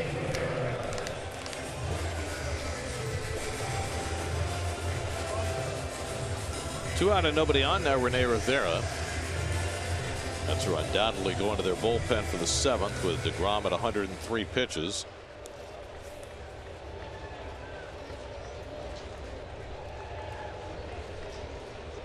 No helmet on his head.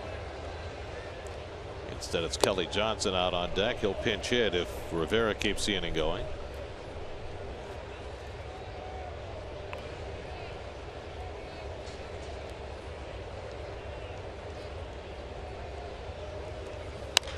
And Rivera pops one up. Dietrich looking through the sunglasses. One hands it to retire the side. Mets go 1, 2, 3 in the 6th. Mets will go to the bullpen for the 7th.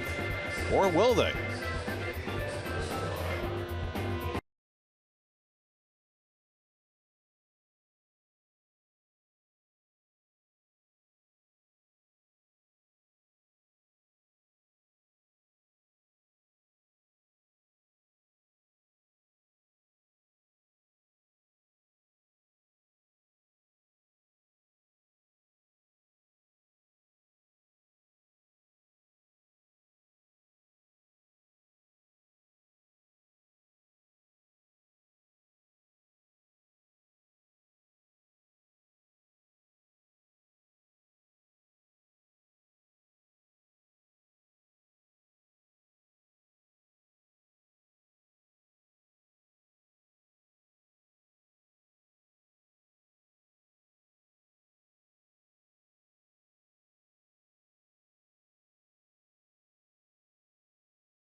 SNY Super Slow Motion is brought to you by your Mercedes-Benz Tri-State dealers. Mercedes-Benz, the best or nothing.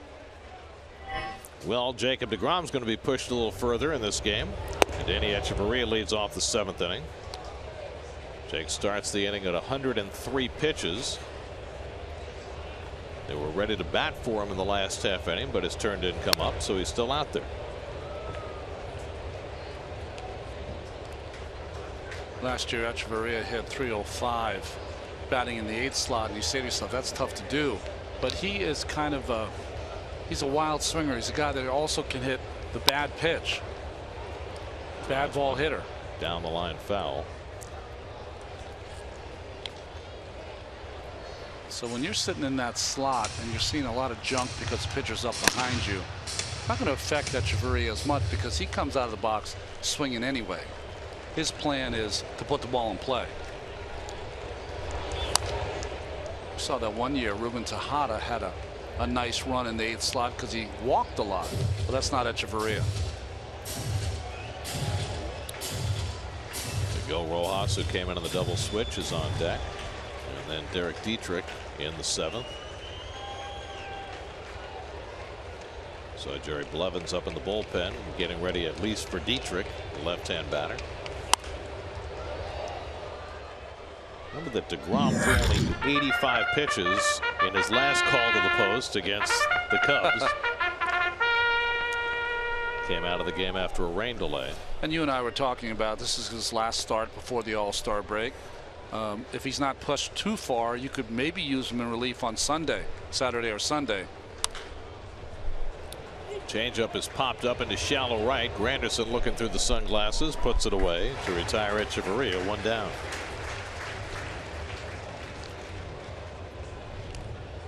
But if he can keep this lead intact and get through 7 innings, what a boost to the team and the bullpen. I would expect with Dietrich on deck this might be his last batter, but we'll see.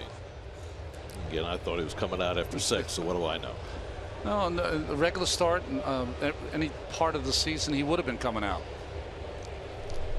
Rojas started yesterday at second base, won 1 for 4. Came into the double switch to play first base, a position he had never played before this year, but he's been used defensively late in games several times now. 110 pitches matches deGrom's season high. You could see a scenario with Syndergaard going to have availability in the All-Star game that deGrom would pitch today, and if not used in relief, probably pitches the first game out of the break here, Cologne. Which would be a week from Friday at Philadelphia, so that's 9 days between starts.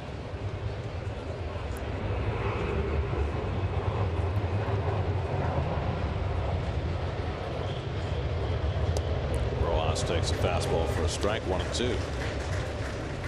If Jake gets this out, I would give him Dietrich and Real Muto because he's had success against Real Muto, and then if you get the yellow spot, then Blevins will come in. Blevins just standing around watching now. He's ready to go if needed.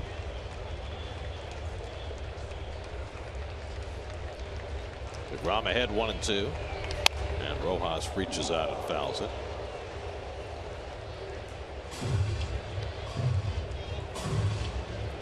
Jake's career high is 122 pitches. He did that in 2014. Very early in his major league career. In fact, a week after he came up. His 3rd big league start. 1-2 coming. And misses away to Rojas, a slider, 2-2.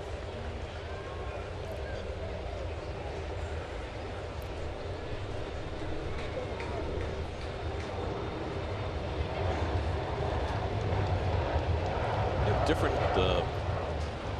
flight patterns today. More flights coming over the ballpark than usual. That just missed to Rojas. 95 from deGrom. He reached back for a little extra, looking for that last strikeout. Now it's 3-2.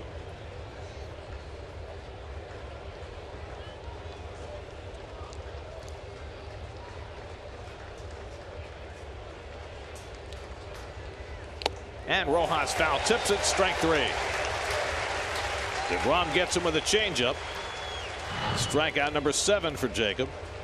Again, that changeup against right-handed hitters has been effective 2 or 3 times for strikeouts for deGrom this afternoon. And you're right, Ronnie. He's staying in to face Dietrich.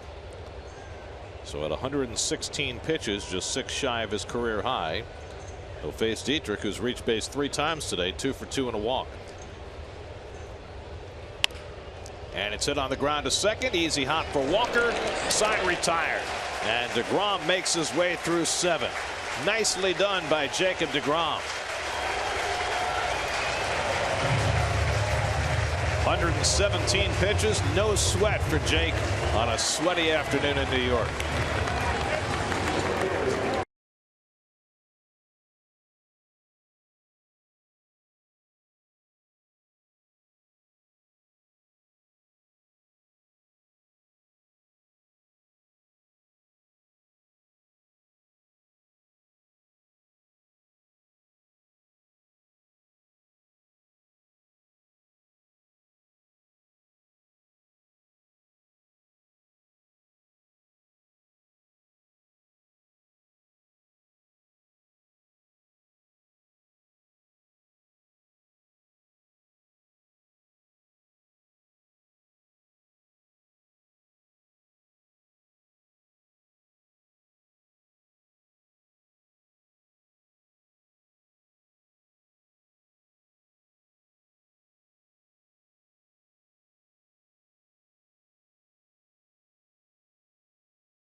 Let's look at today's Verizon trivia question. The two pitchers who have 205 or more strikeouts in a single season as a Marlin. Not 200 or more, 205 or more strikeouts. Guess they wanted to eliminate someone. Brandon Nimmo will pinch hit for Jacob deGrom, leading off the home 7 against Nick Whitgren.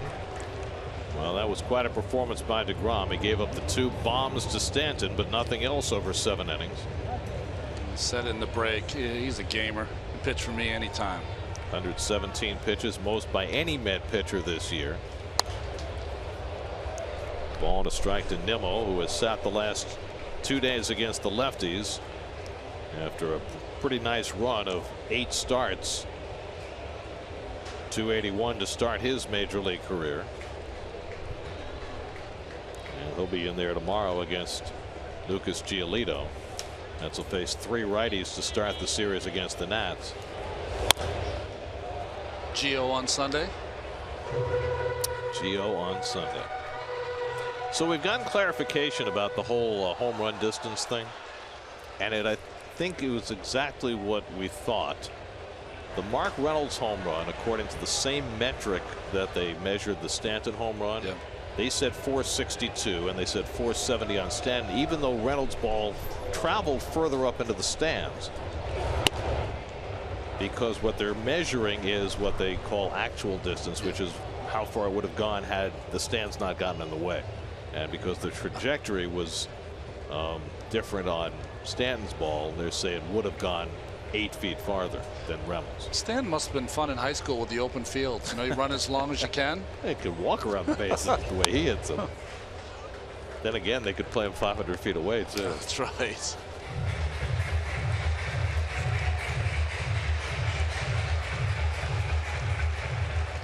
I don't know if anybody does that anymore, by the way. Everybody's got the manicured little league fields now with the outfield fences. He would have been fun in Williamsport, huh? Yeah, right.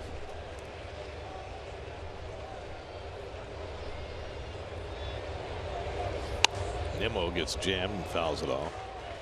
Jose Reyes on deck, then Curtis Granderson for the Mets in the 7th.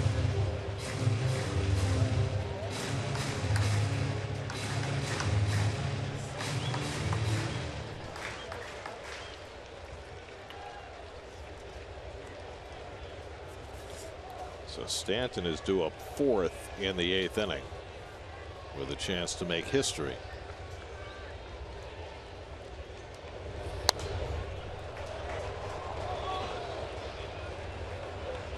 Boy.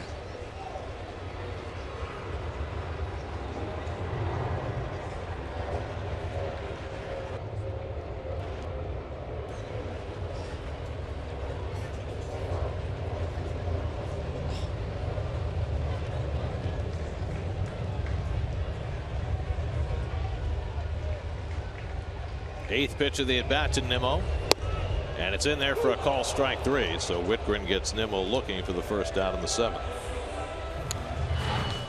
Good breaking ball here by Whitgren. I think Nimmo thought it was up, but gets the call from home plate umpire. So now Reyes, who's doubled twice today, both of those as a right-hand batter, now will bat left-handed for the first time. Both his doubles went over the third base bag and down the line. And he thinks about a bunt. Johnson was playing in on the grass at third, 1-0.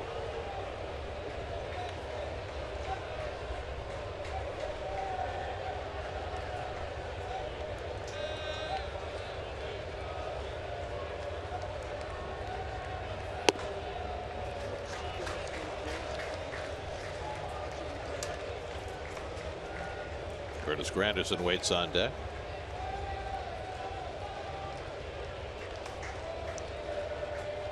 Reyes 2 for 7 to start his second Mets career. And he takes a strike from Whitgren, 2-1.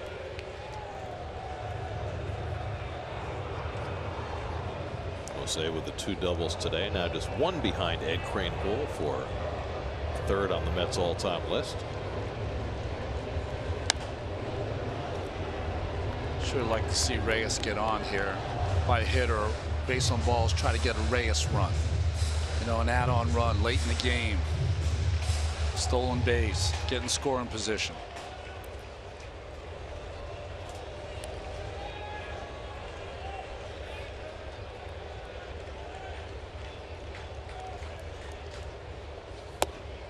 Just off the plate, 3-2. Well, Reyes has the Mets' single-season stolen base record. He stole 78 in 2007. It's always a great trivia question. Whose record did he break?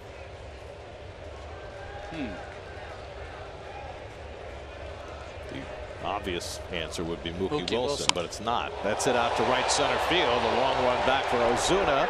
In the gap, he runs it down. Nice play, Ozuna, to retire Reyes 2 out. The answer is Roger Cedeno. Had 66 stolen bases in 1999. It's a good play by Ozuna, who makes all the plays. He's a big man who covers a lot of distance.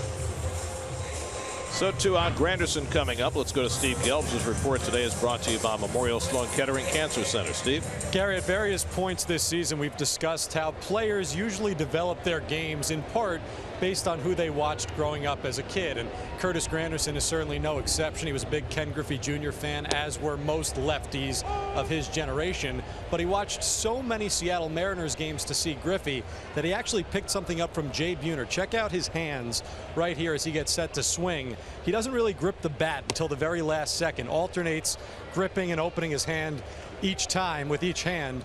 Very similar to how Jay Buhner used to do it in the mid-90s for the Mariners. Well, I faced Jay Buhner many times. He was a big, strong man also. He and Griffey Jr. were quite a duo with power. Buhner, though, it was a little different. When he was gripping and re-gripping the bat, it almost looked like he was playing the flute or the saxophone. Held it right kind of against his hip.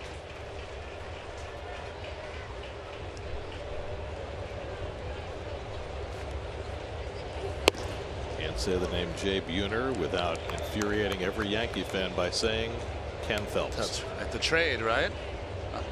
That even made its way into Seinfeld. Kenny Phelps with the high socks, right? 1-2. And Granderson rolls one out to Dietrich. And that retires the side. 1-2-3 inning for Nick Whitgren. 4-2 Mets after 7.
Well, Addison Reed on here for the Mets in the top of the 8th with the Mets leading 4-2. See his numbers so far this season. His last 3 innings pitched, last 3 relief appearances, 8 strikeouts for Addison Reed, who's been using his slider more often than earlier in the season. An outstanding effort today by Jacob deGrom to get through 7 season high 117 pitches, 2 home runs to Giancarlo Stanton and little else. He walked 2, struck out 7, in line for his 2nd straight win. JT Realmuto leading off against Reed in the 8th. After his 7-for-7 stretch, Realmuto 0 for 3 today. Struck out twice and flied out against deGrom. And he lines one to right. Granderson is there to grab it. 1 away. We spend all of our time talking about positioning in the infield, not as much time talking about positioning in the outfield. And Granderson was playing extremely shallow there on Realmuto to make that play. Now Christian Yelich. Let's check in with Steve. Gary, you know, you follow baseball long enough and you hear a ton of different statistics. They kind of go in one ear and out the other. Every now and then, though, there is a statistic that really is quite remarkable. And with Christian Yelich, how about this? Almost 1,600 career at-bats in a 4-year career. He has only popped up the ball in the infield 3 times, according to Fangraphs. Just to give you an indication of just how rare that is, take a couple of his teammates.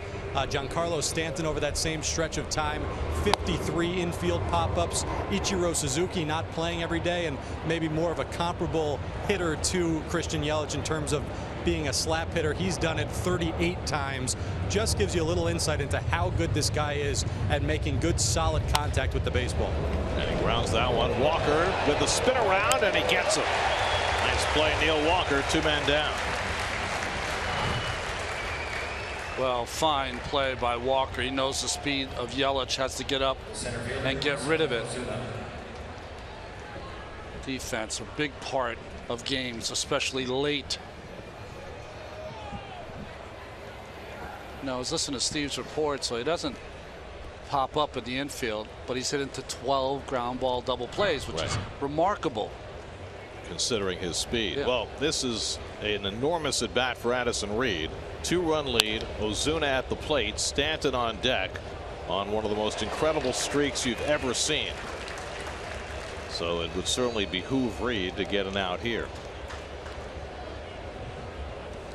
You know, the interesting thing, back to Yelich for just 1 second, the Mets, because of the ground ball acumen and the fact that he does not really pop the ball up or try and drive the ball by pulling it, they generally play their infield against Yelich, a lefty, the way they would for a pull righty hitter. Reed ahead on Ozuna, 0-2. And he bounces the slider. 1 ball, 2 strikes. That might be the shortest pitch Addison Reed's ever thrown. Almost made it to the dirt.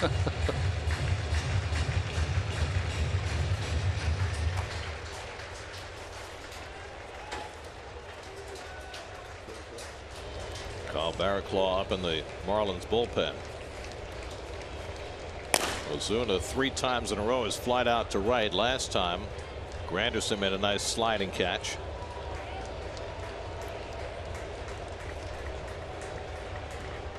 One-two coming off the plate with a quick pitch. 2-2. Giancarlo Stanton on deck has homered in his last 4 at bats. First to do it since Adrian Gonzalez last year. Nobody's ever hit home runs in 5 straight at bats. Ozuna pops it up. That'll go out of play. And I think if you measure the distance of the 4 home runs and put them together, I would challenge anybody to have as much distance on 4 consecutive home runs as Stanton has provided. I agree.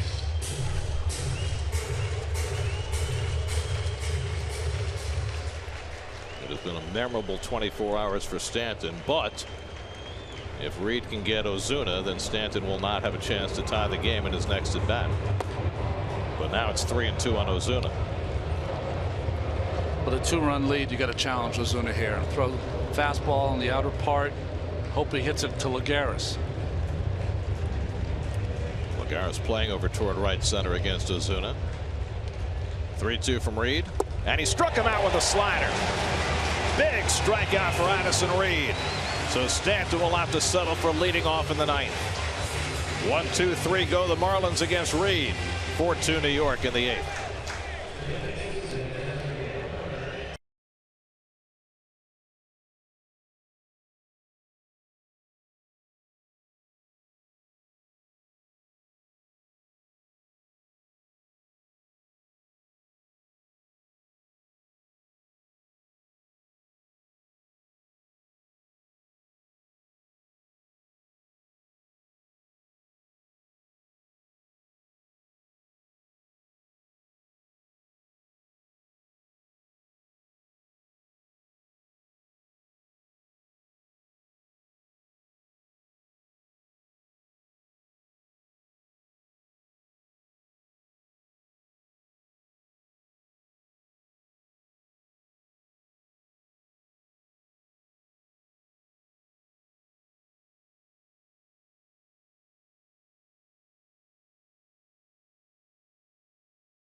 will take over the pitching for the Marlins.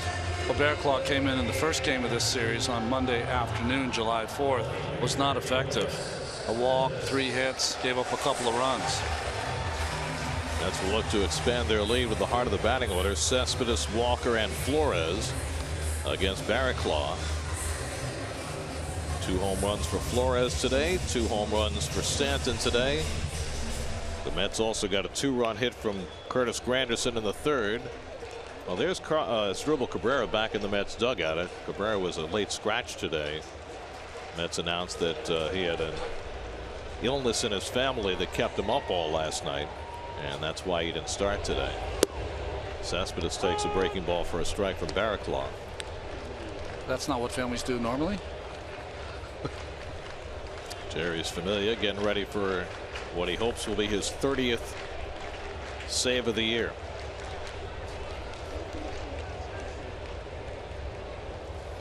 Cespedes takes a home run cut, and it's 0-2. Bearclaw's come out and thrown a little harder than he was on the first night, 96 miles an hour. Well, he was perturbed after his performance the other night. And he strikes out Cespedes. The ball pops away from Realmuto, but Cespedes makes no effort to run to first. 1 out. Lenny Dykstra talks about his rise, fall, and resurrection as he sits down with his former teammate, that would be Ronnie, in the SNY special Len Dykstra, All or Nothing. Tonight at 6, only on SNY. Here's Neil Walker, is 0 for 2 and a walk today.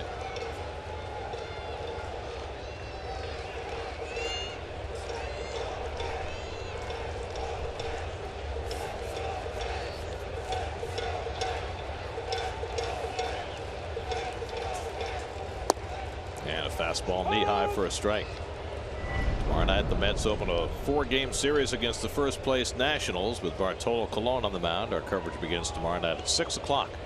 Right here on SNY. Good change up by Bearclaw had Walker fooled. 0-2. Captain's back in the booth tomorrow, right? 17. Yes, he'll be here. We just have to work on the cup holders.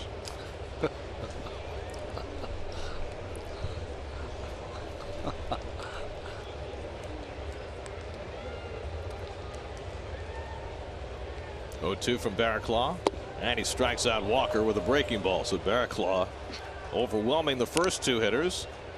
This time Realmuto has to make the toss to first, and that's the 2nd out. Let's answer our Verizon trivia question. 2 Marlins pitchers with 205 strikeouts. I don't know, Josh Beckett, Alex Fernandez, Dontrell Willis. None of those. Wow. Dempster and Kevin Brown. Dempster with 209. Dempster, you know, with those young pitchers when they had Burnett and Beckett, he was the guy who gave the Mets the most trouble. Ryan Dempster. Really? Yeah. Well, here's Flores with 2 home runs on the day. Ryan had an outstanding career. Last Met to hit 3 home runs in a game was Yoenis Cespedes last year in Colorado.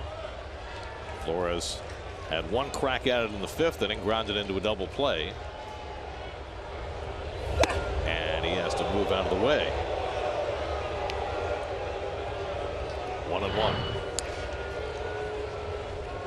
You can hear Wilmer gasp when the ball is inside up here in the booth.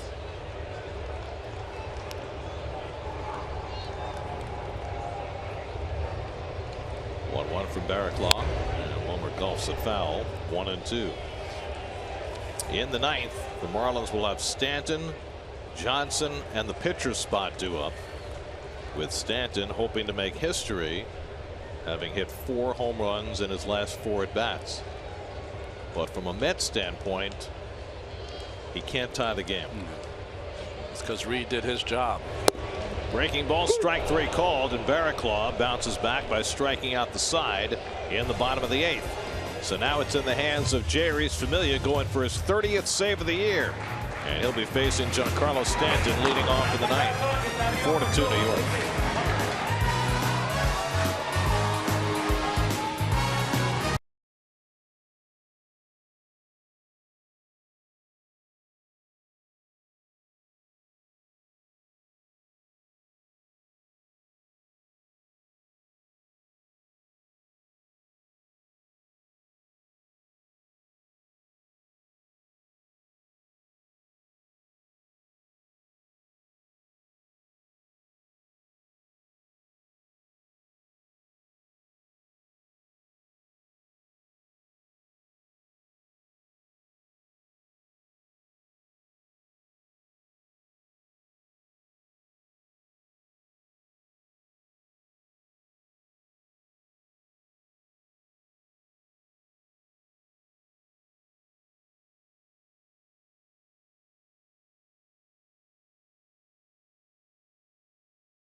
And we promised when Gary and Todd come back, Gary will let Todd talk. Jerry's Familia trying to craft his own 30 for 30. Yeah, on the first night, got first and third with only one out, but got Chris Johnson to ground into the double play to end the ball game. Giancarlo Stanton sitting on home runs in 4 straight at bats. And he swings at the first offering from Familia and fouls it off. He hit home runs his last 2 at bats last night, walked his first time up today, and then hit 2 monstrous home runs in the 4th and again in the 6th. Combined distance on the 4 home runs, 1,735 feet. I don't know if it's a record, but it's got to be awfully close.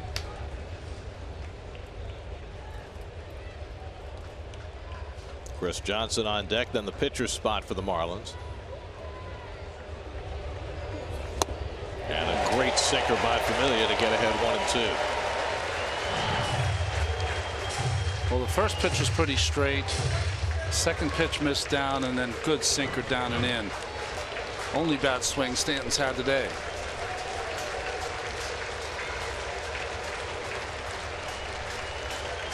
One-two coming. Struck him out. Nope, got a piece. Foul ball. Almost had him.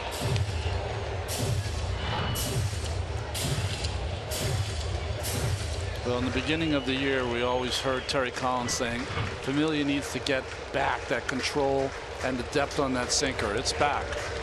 He's not throwing it as hard today. It's more 94 than 96. And a half swing. Did he go? He did not. Slider away, and Stanton able to stop it in time. 2-2. Well, I really like seeing that. Quick pitch, slider by Familia.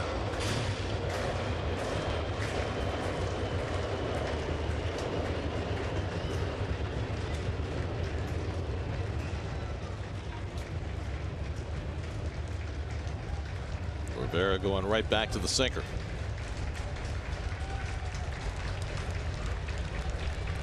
Two.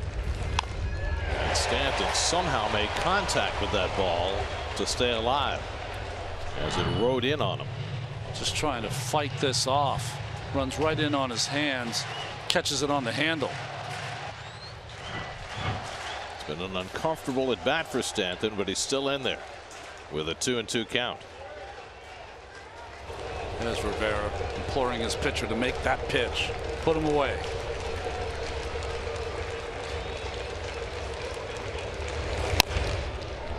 Stanton fouls off the 96-mile-an-hour sinker.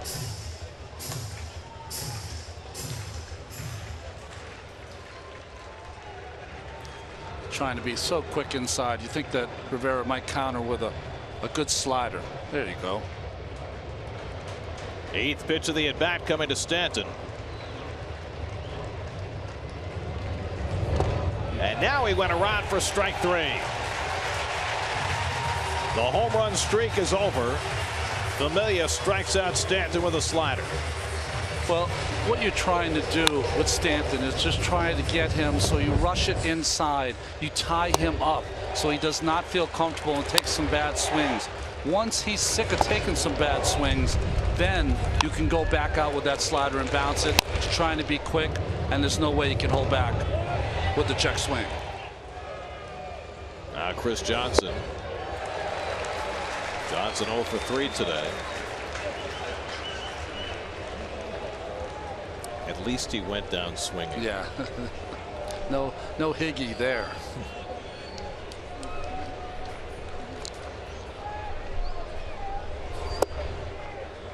1-1 to Johnson. Ichiro Suzuki out on deck to pinch hit. 10 hits shy of 3,000 for his career.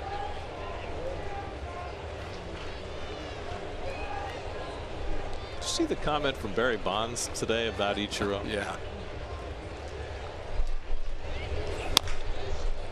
Barry said, and I think he meant it seriously, that if Ichiro Suzuki was in the home run derby, he'd win it. As soon as he said that and I read it, I was thinking of Spud Webb in the dunk contest. Yes. Right? It's a good call.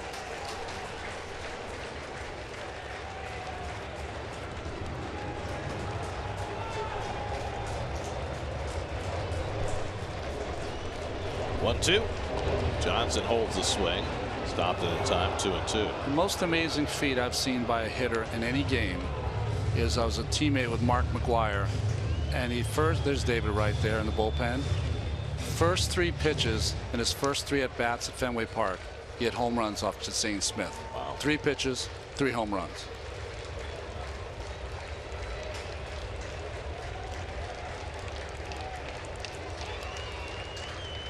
Two coming to Chris Johnson. Line the other way. Johnson has a base hit, and the Marlins will get the tying run to the plate here in the 9th. Boy, Johnson's had a nice series. 5 hits in the series. 4 of the 5 have gone to right field. Well, you saw Rivera sitting inside, but that pitch was out. That's why Johnson was able to make that connection. Well, we'll see if Barry Bonds is right, because Ichiro's coming up as the tying run, and if he's ever going to try and play home run derby, this will be the time. It's only a bat in this series. He lined a double in the gap in right center. Well, you got to play straight up against Ichiro. You never know where he's going to hit the baseball. I think you can play a little shallower in left field if you wanted to. Ichiro 0 for 2 in his career against Familia. Tying run at the plate in a 4-2 game. And he takes a fastball strike. 2,990 major league hits for the 42-year-old Ichiro. And Danny Echeverria waiting on deck. Loney telling Familia that he's going to play behind Johnson.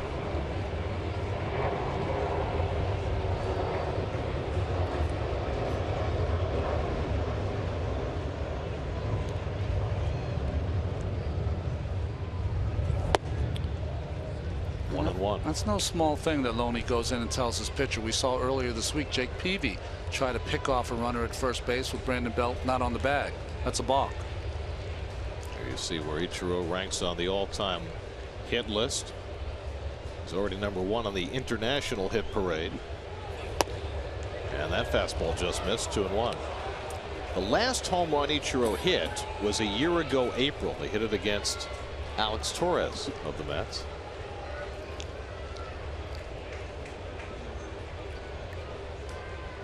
If they're not holding him, he's got to take the base to take the double play out of order. But Johnson taking a very short lead. And Ichiro slaps it foul, and it's 2-2.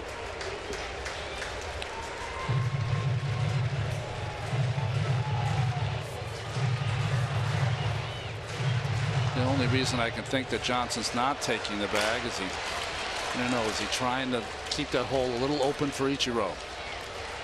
Kevin Phelps getting ready in case there's a bottom of the 9th.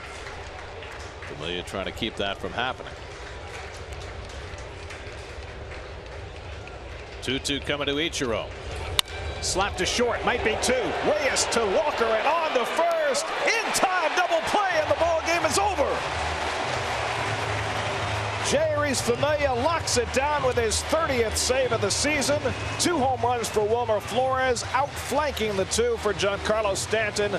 And the Mets take the rubber game of the series, although Don Mattingly's thinking of challenging the call, which he can't do since he doesn't have a challenge. He already lost his challenge earlier in the game. He would need for the umpires to agree to a crew chief review. And I don't think the umpires are inclined to have a crew chief review because it wasn't a close play. Well, he's definitely not at first. I think the review is whether Walker at second base.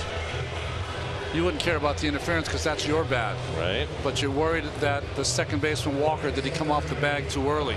That's the only thing he's challenging. Well, the umpires accede to a crew chief review. It is not within Mattingly's power to insist on a review because he's already used his challenge. It's up to the umpires to grant him one. Whoa. But did he come back down? No. Did his heel hit the bag when he came back down? It could have, but it did look funky. That's why they are looking for it. Let's see if his heel came back down on the bag. Could be off there when he caught it. Wow, his heel's not on the bag. I don't think it is. Is there enough evidence to overturn? Is this game still in play? Why do you have a challenge when you don't have a challenge? That's the part that really gets me. The umpires had no indication that there was anything wrong with this play. It is up to them to decide whether the play is going to be reviewed, and they decided after Mattingly asked for it to give him a review. Now, was his toe still on the bag when he received it? That's the hard call. I think. Can you say definitively that it wasn't? No. And that's then.